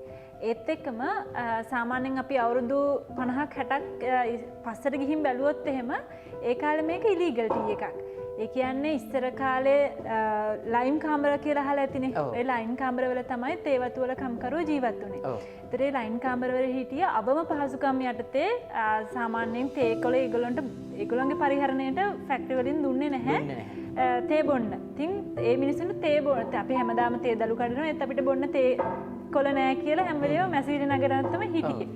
ඉතින් ඒකට මේ මිනිස්සු කරපු වැඩේ තමයි ඒගොල්ලෝ ෆැක්ටරි වල ප්‍රොසෙස් එක වෙන විදිහ දන්නවනේ. නිසා තේ කොළ එකක් හැදෙන්නේ කොහොමද කියලා ඒගොල්ලන්ගේ ටෙක්නික් එක දන්නවා. ඒ නිසා අර දළු කඩන්න ගියාම දළු සාමාන්‍යයෙන් කිලෝ එකක් දෙකක් ඒගොල්ලන්ගේ සාක්කු වල බෑග් වල හොරෙන් අරගෙන ගෙදරට ගෙනාවා. එහෙම ගෙදරට ගෙනල්ලා ගෙදර තියෙන වංගෙඩියනේ ඉතින් තියෙන එකම ආයුධය ඒගොල්ලන්ට ගෙදර කොටා ගන්න. ඒ වංගෙඩිය කොටලා කුල්ලෙන් පොළලා කබලේ බැදලා තමයි ඒගොල්ලෝ ඒගොල්ලන්ට හදාගත්තේ. ඉතින් ඕක ඒ කාලේ හිටපු වතු ආශිත අධිකාරීන්ට අහුවෙලා ඒක ඊට පස්සේ ලීගල් ටී එකක් බවට පත් කරා. ඒක තහනම් කරා ගෙවල් වල තේ හදන්න බෑ කියලා. හැබැයි දැන් අපි අපේ වතුවල දළු අරගෙන ඒ අර ඉලීගල් වෙච්ච ටෙක්නික් එක ඒ තේ එක අපි හරි ටෙක්නික් එක පාවිච්චි කරලා මෙතනදී කමර්ෂියලයිස් කරලා තියෙනවා. ඒ කියන්නේ මේ දැන් ඒක වෙනම කලාවක් වෙනම කලාවක් ඒක. අපි දන්න විදිහට දැන් ඕක මැෂින් වල හදනවා කියන්නේ ඕක කමර්ෂියල් හදපු ලොකු ප්‍රොඩක්ට් එකක් නේ. එතකොට මේක ඇවිල්ලා මේ ඩොමෙස්ටික් ලෙවල් එකේ හදන අර මැෂින් වලින් හදන තේ එකම තමයි. ඊට වැඩිය අර තියෙන මේ ප්‍රමාණය බොහොම පොඩි ප්‍රමාණයක් අපේ ගෙදර පාවිච්චි කරන උපකරණ වලින් හදනවා. හැබැයි දැන් මෙහෙම දැන් ඕක කමර්ෂියල් හදනවා කිව්වම මේකේ ලොකු ඒගොල්ලන්ට ආදායමක් තියෙනවා. නමුත් දැන් මේක ගෙදර හදන ක්‍රමයක් නේ. හැබැයි මේකෙන් කියන්න බෑ එහෙම මේ ආදායමක් නැහැ කියලා කියන්න බෑ. මොකද ඒ හදන තේකටදී මේකේ වටිනාකම ඉතා වැඩි. මොකද අපි මේක fully hand made කරන්නේ. ඉතින් artisan tea කියන ඒ ප්‍රීමියම් ටීස් වලට හම්බෙන ඒ වැලිව් එක ඒ විදිහට මේ තේ වලටත් හම්බෙනවා. එතකොට මේක සම්පූර්ණ ඉතින් අත් දෙකෙන්ම තමයි වැඩේ යන්නේ. එතකොට මැෂින් වලට වඩා ඉතින් අනිත් එක කියන්නේ දැන් මැෂින් වලට වඩා මේකේ මිනිස්සුන්ට හම්බෙන ප්‍රතිලාභයත් වැඩි. රැකියාව වැඩි. ඊට පස්සේ ඒ අයට හම්බෙන දැනුම වැඩි. ඒ වගේ ලොකු දෙයක් ඉතින් මෙතන තියෙනවා. එතකොට දැන් ඔය අපි මේ අනිත් ඒගොල්ලෝ දැන් අපි කියන ලංකාවේ අපේ තේ ගත්තාම ඔක මුළු ලෝකෙම හරි ප්‍රසිද්ධයි හරිම ගුණාත්මකයි. ඒතර දැන් ඒ ඇවිල්ලා අපි අහන්න ඔය කමර්ෂියලයිස් හදන ලොකු ෆැක්ටරිස් වල හදන මේ හදන එකටත් ඒම ඉල්ලුමක්ම තියෙනවා. ඊට වැඩි ඉල්ලුමක් තියෙනවා කිව්වොත් හරි. මොකද ඇත්තටම කියනවා නම් ආටිසන් ටී කියන එක දැනට ලෝකේ ලංකාව හඳුන්වා දෙන රටක් විදිහට තමයි තියෙන්නේ. චීනය ජපානය වගේ රටවල සාමාන්‍යයෙන් ආටිසන් ටී කියන එක ඒ කාලේ ඉඳලම තිබුණා. නමුත් ලංකාවේ ඒකට දැන් අලුතෙන් තමයි පටන් ගන්න තියෙන්නේ. ඉතින් සිලෝන් ආටිසන් ටී කියන එකට තියෙන ඩිමාන්ඩ් එකට හරියන සප්ලයි එකක් අපිට ඇත්තටම දී ගන්න බෑ. එච්චර ලොකු ඩිමාන්ඩ් එකක් තියෙනවා. මොකද යම් හැමෝම පාවිච්චි කරන්නේත් නෑ ආටිසන් ටී කියන එක. යම් කිසි පාරිභෝගික කොටාසයක් ඉන්නවා. ඉතින් ඒ කොටාසය ඊටාම සැලකිලිමත් මේ තේවල ගුණාත්මක භාවය පිළිබඳ පිරිසිදු බව පිළිබඳ හදන්නේ කොහොමද? එකෙන් බෙනිෆිට් මොනවාද? සොසයිටි එකට වෙන්න පුළුවන්, එන්වයරන්මන්ට් එකට වෙන්න පුළුවන්. අර සස්ටේනබිලිටි කියන එක ඒ හැම දෙයක්ම කන්සර්න් කරනවා ඒ කන්සියුමර්ස්ලා. ඉතින් ඒ ඔක්කොමත් එක්ක මේ තේකට ලැබෙන වැලිව් එක ගොඩක් වැඩි. දැන් අපි අහලා තියෙනවා දැන් ලංකාවේ අවුරුදු 200ක් විතර පරණයි මේ තේ කර්මාන්තය. එතකොට චීනය වගේ රටවල් ගත්තාම ඊටත් වඩා පරණයි ඒගොල්ලන්ගේ. එතකොට ඒගොල්ලන්ගෙත් තියෙනවද මේ ආටිසන් ටී කියන මේ කලාව? ඒගොල්ලන්ගෙත් තියෙනවා. ඒතර සාමාන්‍යයෙන් ජපානය වගේ ගත්තොත් එහෙම ඒගොල්ලන්ගේ අර කල්චර් එකත් එක්ක ට්‍රැඩිෂන් එකත් එක්ක බැඳිච්ච ඒ උපකරණත් එක්ක බැඳිච්ච තේ කලාවක් තියෙනවා. එතකොට ඒක ලංකාවෙත් ඒ කලාව ඒ විදිහටම තියෙනවා. නමුත් කවුරුත් වැඩිපුර ඒ ගැන කතා කරන්නේ නැහැ. ඒ කියන්නේ ජපානය වගේ ඒගොල්ලෝ භාවිතා කරන ඔය හෑන්ඩ් මේඩ් එහෙම නැත්නම් මේ ආටිසන් ටී ක්‍රමමද අපි තියෙන්නේ? මෙහෙමයි. අපි ඒ ක්‍රම වෙනස් කරලා තියෙන්නේ අපිට ගැලපෙන විදිහට අපේ උපකරණවල ගැලපෙන විදිහට. ඒ කියන්නේ මේක අපේ ලංකාවේ මේක අපේ ලංකාවේ තියෙන දේ. මොකද වංගෙඩියක් මෝල් ගහක් කියන එක වෙන පිටරටක නැහැ. ලංකාවේ තියෙන උපකරණයක්. අපිට ආවේනික දෙයක්. අපිට ආවේනික දෙයක්. ඉතින් ඒක අපේ අර කල්චර් එකත් එක්ක එන දෙයක්. ඉතින් ජපානයේ තියෙන ඒගොල්ලන්ගේ ආටිසන් ටී අපිට තියෙන අපේ ආටිසන් ටී. එතකොට මේ ඔය ලොකු ෆැක්ටරිස් වලත් ගමේ මිනිස්සු අවට මිනිස්සු වැඩ කරනවා. ඒගොල්ලන්ටත් යම් කිසි ආදායමක් හම්බ වෙනවා. ඒ වගේම මේ ප්‍රොෆෙසර්ගේ මේ තියෙන වැඩින් කොහොමද ගමට හම්බ වෙනදී? මෙහෙමයි. සාමාන්‍යයෙන් වෙන තැනක වැඩට යනවා වගේම තමයි මිනිස්සු මෙතනටත් වැඩට එන්නේ. නමුත් මං හිතනවා මෙතන වැඩට එන කට්ටියට ලොකු දැනුමක් ලැබෙනවා කියලා ලැබෙන වේතනයට වැඩිය. මොකද සාමාන්‍යයෙන් ලොකු ෆැක්ටරි එකක් ගත්තොත් එක යුනිට් එකකට තමයි ඒගොල්ලෝ වැඩ කරන්නේ මුළු ජීවිත කාලෙම. එහෙම නැත්නම් එක process එකක් විතරයි කරන්නේ. නමුත් මෙතන ගත්තොත් එහෙම අපේ එක තේ එකක් ගත්තොත් ඒ තේ එකේ දළු කඩන තැන ඉඳලම ඒක process කරන විදිහ, ඒක pack කරන විදිහ, ඒ හැම දැනුමක්ම ඒ අදාළ සේවකයා විසින් වගකීම දරන්න ඕනේ සහ පුරුදු වෙන්න ඕනේ, දැනුම ලබන්න ඕනේ. ඒත් එක්කම ඒගොල්ලන්ගේ ජීවිතයට ඒක ලොකු අත්දැකීමක් කරගන්නවා, අලුත් දේවල් ඉගෙන ගන්නවා. ඒ වගේම අලුතෙන් මෙතෙන්ට අපි හිතමුකෝ ටී ටේස්ටිං වලට පිරිසක් ආවොත් ඒගොල්ලොත් එක්ක මොහු වෙලා කතා බහ කරන්න, දේවල් තොරතුරු බෙදා ගන්න පුරුදු වෙනවා. ඉතින් ඒක අලුත් අත්දැකීමක් කියලා මම හිතනවා. මම විශේෂයෙන්ම දකින්නේ අර වේතනයට වඩා එහා ගියපු දැනුමක් මංගා වැඩ කරන සේවකයන් ලබනවා කියලා. එතකොට දැන් මේ ඔතන විශේෂ දෙයක් තිබ්බ මේ දැන් මෙතන ඇවිල්ලා සාමාන්‍ය අපි දකින ෆැක්ටරි එක තේ නිෂ්පාදනය කරනවා. ඒගොල්ලෝ ඒක මේ වෙළඳපොළට නිකුත් කරනවා. හැබැයි මෙතන විශේෂත්වයක් තියෙනවා මේ වෙන රටවල් වලින් කට්ටිය ඇවිල්ලා මේක බලන්න එනවා. අපිට පොඩ්ඩක් ඔක් ගැන කියන්න. ඔව්. අපි දැන් සාමාන්‍යයෙන් ආටිසන් ටී කියන එක තාමත් දියුණු වෙමින් තියෙන ඉන්ඩස්ට්‍රි එකක් හින්දා ලංකාවේ අපිට ඕනේ මේක ලෝකෙට ගෙනියන්න. මෙහෙම දෙයක් ලංකාවේ තියෙනවා කියලා කියන්න අපිට ඕනේ. ඒ නිසා අපි කරනවා ගොඩක් සාමාන්‍යයෙන් කන්වෙන්ෂනල් ටී ටේස්ටිං සෙෂන්ස් ගොඩක් තියෙනවා ෆැක්ටරිස් වල. ඒ වගේ අපිට ඕනේ වුණා ආටිසන් ටී ටේස්ටිං සෙෂන්ස් ලබා මේ එන ගෙස්ට්ලට ලබා දෙන්න. මොකද අපේ ලංකාව ගැන ඒගොල්ලන්ට කියන්න පුළුවන් හොඳ ක්‍රමයක් මේක. මොකද ලංකාව ඉස්සර මිනිස්සු ජීවත් වුණේ කොහොමද, මොනවද අපි පාවිච්චි කරපු උපකරණ, අපි කොහොමද කෑවේ බිව්වේ, ඒ වගේ අර ඔතෙන්ටික් දේවල් දැනගන්න ගොඩක් විදේශිකයන් කැමති. ඉතින් ඒ දැනුම මං හිතනවා අපිට මේ process එක හරහා දෙන්න පුළුවන් කියලා. ඉතින් අපි ටී ටේස්ටිං වලට අමතරව මෙතන processing steps උත් ඒගොල්ලන්ට අත්හදා බලන්න දෙනවා. වංගෙඩියෙන් කොටන එක, කුල්ලෙන් පොළන එක, දළු කඩන එක වත්තට ගිහිල්ලා ඒ දේවල් ඒගොල්ලන්ට experience කරන්න දෙනවා. ඊට පස්සේ අපි artisan tea varieties කීපයක් ටේස්ටිං කරන්නත් ඒගොල්ලන්ට අවස්ථාව දෙනවා. ඉතින් ඒ ටේස්ටිං කරලා ඒගොල්ලන්ගේ හිතගත්ත තේ එකක් තිබ්බොත් මෙතනින් purchase කරලා යන්නත් අමතක කරන්නේ නැහැ ඒගොල්ලන්. ඒ කියන්නේ දැන් මෙහෙට එන විදේශිකයෙක්ට ටී ටේස්ටිං විතරක් නෙමෙයි, එයාට තේ දළු නෙලන තැනේ ඉඳන් ඊට පස්සේ අවසානයේ මේක පැකට් එකක් විදියට හදලා අපි වෙළඳපොළට නිකුත් කරන තැන වෙනකන් තියෙන සම්පූර්ණ මේ ක්‍රියාවලියම මේ මුළු process එක මෙයාට ඒගොල්ලන්ගේ ඇස් දෙකෙන්ම බලා ගන්න පුළුවන්. දෙකෙන්ම බලා ගන්න අත්හදා බලන්න පුළුවන්. එතකොට ඒගොල්ලෝ මේ දේවල් වලට මම හිතන්නේ ගොඩක් කැමති ඇති. ගොඩක් කැමති. සමහර වෙලාවට දැන් අපි ටී ටේස්ටිං සෙෂන් එක මේ ඔක්කොම පැය දෙකක තමයි සෙෂන් එක තියෙන්නේ. හැබැයි සමහර වෙලාවට පැය 3 පැය 4 දක්වා ඒක ඇදෙන වෙලාවල් තියෙනවා. මොකද ඒගොල්ලන්ගේ ඉන්ට්‍රස්ටිං කරනවා. ඒගොල්ලන් ප්‍රශ්න අහනවා. සමහර වෙලාවට ෆොටෝස් ගන්න, වීඩියෝස් ගන්න හැම ගියාම ටිකක් වෙලා යනවා. ඒත් අපි ඒක සීමා කරන්නේ නැහැ පැය දෙකයි කියලා. ඒගොල්ලන්ට උපරිම නිදහසේ ඒ දේවල් භුක්ති විඳින්න, රස විඳින්න අවස්ථාව දෙනවා. මොකද ඒකනේ ඒගොල්ලන් බලාපොරොත්තු වෙන්නේ ලංකාවට ඇවිල්ලා ලංකාව ගැන ඉගෙන ගන්නනේ. ඉතින් අපි ඒ අවස්ථාව ඒගොල්ලන්ට දෙනවා. දැන් ඔතන තව විශේෂ දෙයක් තමයි දැන් මෙතන මේ ඉන්නේ මේ අවට පිටිටම ඉන්න අපේ කට්ටියනේ මේ වැඩ කරන්න ඇවිල්ලා තියෙන්නේ. එතකොට ඒගොල්ලන්ටත් ලොකු අවස්ථාවක් හම්බ වෙනවා ඔය එන මේ විදේශ පුද්ගලයන් එක්ක, විදේශිකයන් එක්ක මෙතන කතා බහ කරන්න. ඊට පස්සේ මේ කරන ක්‍රියාවලිය පිළිබඳව ඒගොල්ලන්ට කියලා දෙන්න. ඔය වගේ ලොකු ප්‍රොසෙස් එකකට මේගොල්ලොත් ඒගොල්ලොත් එක්ක සම්බන්ධ වෙනවා. ඉතින් ඒක කොහොමද අපි විස්තර කරොත් එහෙම? ඔව් අනිවාර්යෙන්. දැන් ගොඩක් වෙලාවට විදේශිකයන් ඇවිල්ලා තේ දළු කඩන දමිළ ජාතිකයන් එක්ක වෙන්න පුළුවන්, නැත්නම් ඇතුලේ වැඩ කරන කාන්තාවන් එක්ක වෙන්න පුළුවන්. ඒගොල්ලෝ ගනුදෙනු කරන සමහර වෙලාවට භාෂාමය ප්‍රශ්න තියෙන්න පුළුවන්. නමුත් කොහොම හරි ඒගොල්ලන්ගේ sannivedanaya කරගෙන අර බය නැති කරගන්න. ඇත්තටම ගමේ ඉන්න කාන්තාවන් කිව්වොත් සමහරලාට විදේශිකයෙක් දැක්කොත් බය වෙන අවස්ථාවල් තියෙනවානේ. නමුත් ඇත්තටම මගේ වැඩ කරන පිරිස ගත්තොත් එහෙම බය නැහැ. ඒගොල්ලන් මුහු වෙලා හරි ලස්සනට කතා බහ කරගෙන තොරතුරු බෙදා හදා ගන්නවා. ඉතින් ඒක ඇත්තටම සතුටුයි. ඒ කියන්නේ දැන් මෙහෙ වැඩ කරන කෙනෙක් සාමාන්‍ය වෙන තැනක වැඩ කරන්නේ නැතුව මෙතන වැඩ කරන එකෙන් ලොකු වාසියක්, ලොකු දෙයක් ඒගොල්ලන්ට හම්බ වෙනවා. ලොකු අත්දැකීමක් හම්බ වෙනවා. ලොකු අත්දැකීමක් හම්බ වෙනවා. ඇත්තටම දැනුමක් අත්දැකීමක් හම්බ වෙනවා. It's a more than a drink. It's a living sculpture of petals and leaves. So, Pabasara, how do you bring art, tradition all together in one single blossom? Okay. So, in terms of artisan tea, actually we are saying we are not manufacturing teas, we are crafting teas with extra love and care. So, this is blooming tea. Actually, this is my trump of my business, if I truly say. If I got one blooming tea, once we put this tea bowl into hot water, it will bloom like a flower. That's why we call this is blooming tea, right?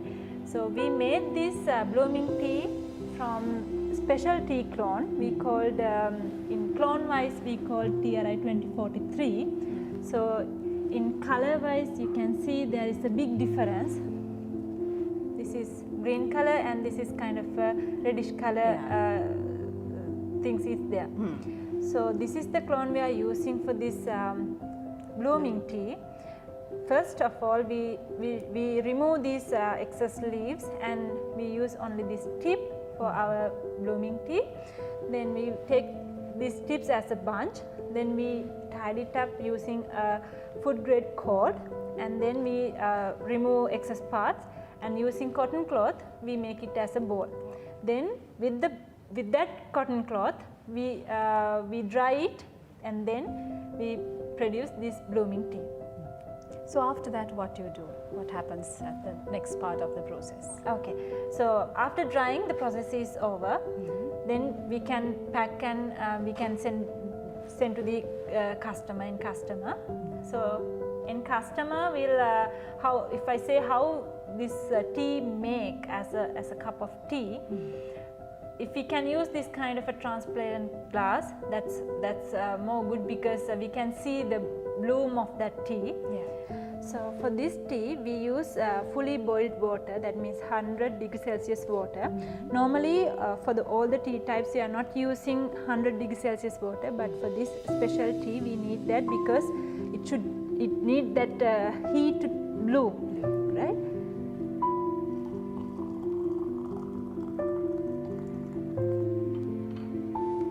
Just put the blooming tea into the hot water. It will take around 5 to 7 minutes to fully bloom and make a final tea cup to drink. So Pabasara, now this is totally a new thing that you are experimenting and you have produced. So how did you get this technical knowledge, and from where did you actually find this nice secret? So this idea came into my mind in Corona period. That time I was an undergraduate of Wellassa University. I'm in second year. So with the Corona vacation, I have nothing to do without the studies also. We don't have any studies lectures. We had so much free time. So in that period, this idea came to my mind. With my father's support and my sister's support, I started this not as a business but as a hobby. So I studied at the university export agriculture program, majoring in food processing technology. So there I learned lots of technical things, lots of technical and mainly food related techniques I have learned. That was a great support, that great supported me to develop this business into this level. Well, so now with all these innovation and artisan tea, this very upbringing and a blooming industry actually. So you could have very easily done a white collar job. So why you are still at Bathan doing this wonderful business? I think that's because of my passion, because I love to do my own thing, and freely I need more free time, because if I got free time only I can work hard. So this makes me more happy, and economically, financially, this gives me a lot. This freedom, this knowledge, this experience, everything makes me happy. So that's why I chose this particular. I don't want to say this is job, but this is my profession actually. So I choose this profession rather going to a white collar job. පබසලා දැන් එතකොට මෙහෙට එනවනේ ගොඩක් විදේශිකයෝ.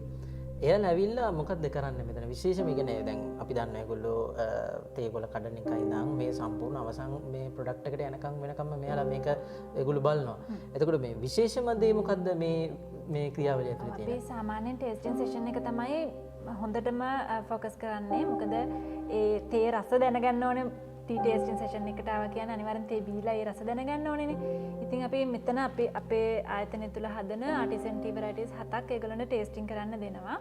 සාමාන්‍යයෙන් T tasting එකක් කරනකොට අපි සාමාන්‍ය ආටිසන් ටී ටේස්ටිං එක වෙනයි නෝමල් කන්වෙන්ෂනල් ටේස්ටිං එක වෙනස්. දෙකේ වෙනසක් තියෙනවා. එතකොට අපි සාමාන්‍යයෙන් ගත්තොත් අඩුම රස තේකෙන් දැන් තමයි වැඩි වෙන පිළිවෙලට යන්නේ. අපි සාමාන්‍යයෙන් කියන්නේ ලයිට් ටීස් වල ඉඳලා හાર્ඩ් ටීස් වලට තමයි ටේස්ටිං එක කරන්න කියන්නේ. මොකද අපිට මුලින් හાર્ඩ් ටී එකක් බිව්වොත් ඊට පස්සේ ලයිට් ටී එකක් බිව්වා කියලා අපේ ටේස්ට් පැලට්ස් වලට ඒක දැනෙන්නේ නැහැ. ඒ හින්දා අපි අර රස අඩුම එකේ ඉඳලා තමයි පිළිවෙලට වැඩි එකට යන්නේ. නැත්නම් අර වෙන්නේ අර කියන්නේ ස්ට්‍රෝං ෆ්ලේවර් එකක් આવොත් එහෙම අපිට අර ලයිට් එක දැනෙන්නේ නැති වෙන්නේ පුළුවන් නිසා. එතකොට අපි ටේස්ටිං කරනකොට සාමාන්‍යයෙන් දැකලා ඇති අර සූස් ගාලා අදලා උඩට මේ සද්දයක් එක්ක මේ තමයි ටේස්ට් කෙනෙක් බලන්නේ. එතකොට අපි එහෙම කරන්න විශේෂ හේතුවක් තියෙනවා? එහෙම කරන්න විශේෂ හේතුවක් තියෙනවා. ඒකට හේතු දෙකක් තියෙනවා ඇත්තටම. අපි එහෙම හොඳ සිප් එකක් ගත්තොත් එහෙම ඔක්සිජන් මික්ස් වෙච්ච සිප් එකක් තමයි තේ උගුරක් තමයි අපේ කටට යන්නේ. එතකොට අපේ පැලට්ස් වලට ඒ ඔක්සිජන් මික්ස් වුණාම දැනෙන ෆීලිං එක වැඩි. ඒත් එක්කම අපි හොඳ සිප් එකකින් උඩු තල්ලටත් එක්ක වදින්න තමයි තේ උගුර කටට ගන්න. එතකොට අපේ ටේස්ට් බඩ්ස් ගොඩක් අපේ උඩු තල්ල මේ හකු දෙපැත්තට තමයි තියෙන්නේ. ඉතින් ඒවට වදින්න අපි සිප් එක ගන්නකොට අපිට දැනෙන ප්‍රමාණය වැඩි. ඒ සෙන්ස් එක වැඩි කරගන්න තමයි අතන මෙහෙම ඇදලා ගන්නෙ. එතකොට දැන් පබසරාගේ මේ මෙතන ඔය අර ලයිට් ටී එක දැන් මේ හાર્ඩ් ටී එක මේ යනකම් තියෙනවා නේද? තියෙනවා. සාමාන්‍යයෙන් අපි හදන white teas, green teas, black teas කියන ඔය තුනම ಜಾති තුනම තියෙනවා. ඒකට ඒ තුන අපි මේ අනුපිළිවෙලට ටේස්ට් එක අනුව දාලා තියෙනවා. ඉතින් දැන් අපි මොකද්ද මේ ටේස්ට් කරන්න යන්නේ ටී එක? මම සිප් එකක් ගන්න කොහොමද කියලා තමයි පෙන්වන්න හදන්නේ. මේ ටී එක එතකොට මේක ලයිට් ටී එකක්. මේක ලයිට් ටී එකක්. අපිට hard teas ඕනම ටී එකක් මේ විදිහට සිප් කරලා බලන්න පුළුවන්. මේ විදිහට අපිට සිප් කරලා ගන්න පුළුවන්. එතකොට සාමාන්‍යයෙන් නිකන් නෝමල් උගුරක් බීලා බලන්න, සිප් කරලා බලන්න දෙකේ වෙනස තේරෙයි. මත් සිප් කරලා බලන්න. අනිවාර්යෙන්. ඉස්සෙල්ලා තේ උගුරක් නිකන් බීලා බලන්න. ඊට පස්සේ සිප් කරලා බලන්න. එතකොට වෙනස බලන්න පුළුවන්.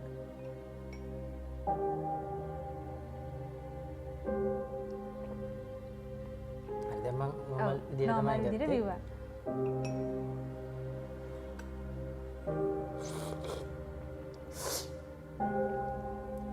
ඇත්තටම අර පබසල කිව්වා වගේ මේ කියන්නේ දැන් සාමාන්‍යයෙන් මම මේක බොද්දි තේරෙම කියන්නේ ඇඟි මගේ කට ඇතුලේ වුණත් මේක මේ ගෑවෙන තැන් වෙනස්. හැබැයි අර වගේ අර වෙනස් විදිහට අපි ඒ විදිහට සිප් කරපුවාම දැනෙන ප්‍රමාණය දැනෙන ඇත්තට මේක මේ ලොකු වෙනසක් තියෙනවා කියන එක. ඉතින් ඇත්තටම මා රහයි. බොහොම ස්තුතියි.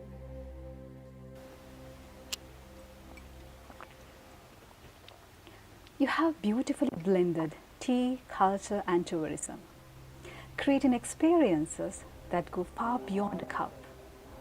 We are curious about what is your next step?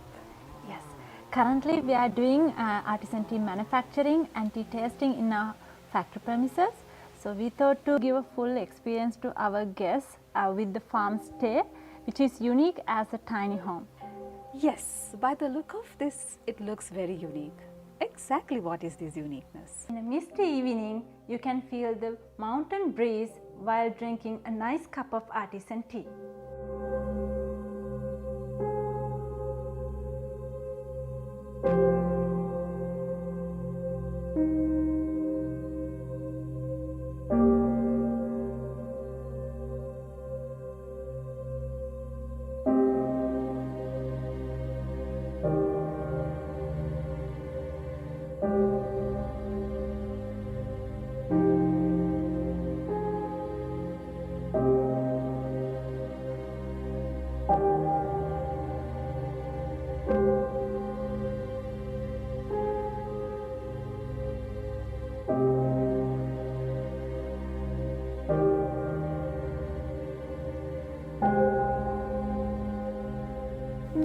So this is the story of artisan tea. It is not just a beverage. It's a craft, it's a livelihood and a bridge between heritage and innovation. By adding value, these artisans have not just redefined the taste, but they have transformed the lives, empowered the rural families, preserve the heritage and also sustainable future has entrusted from one brew at a time.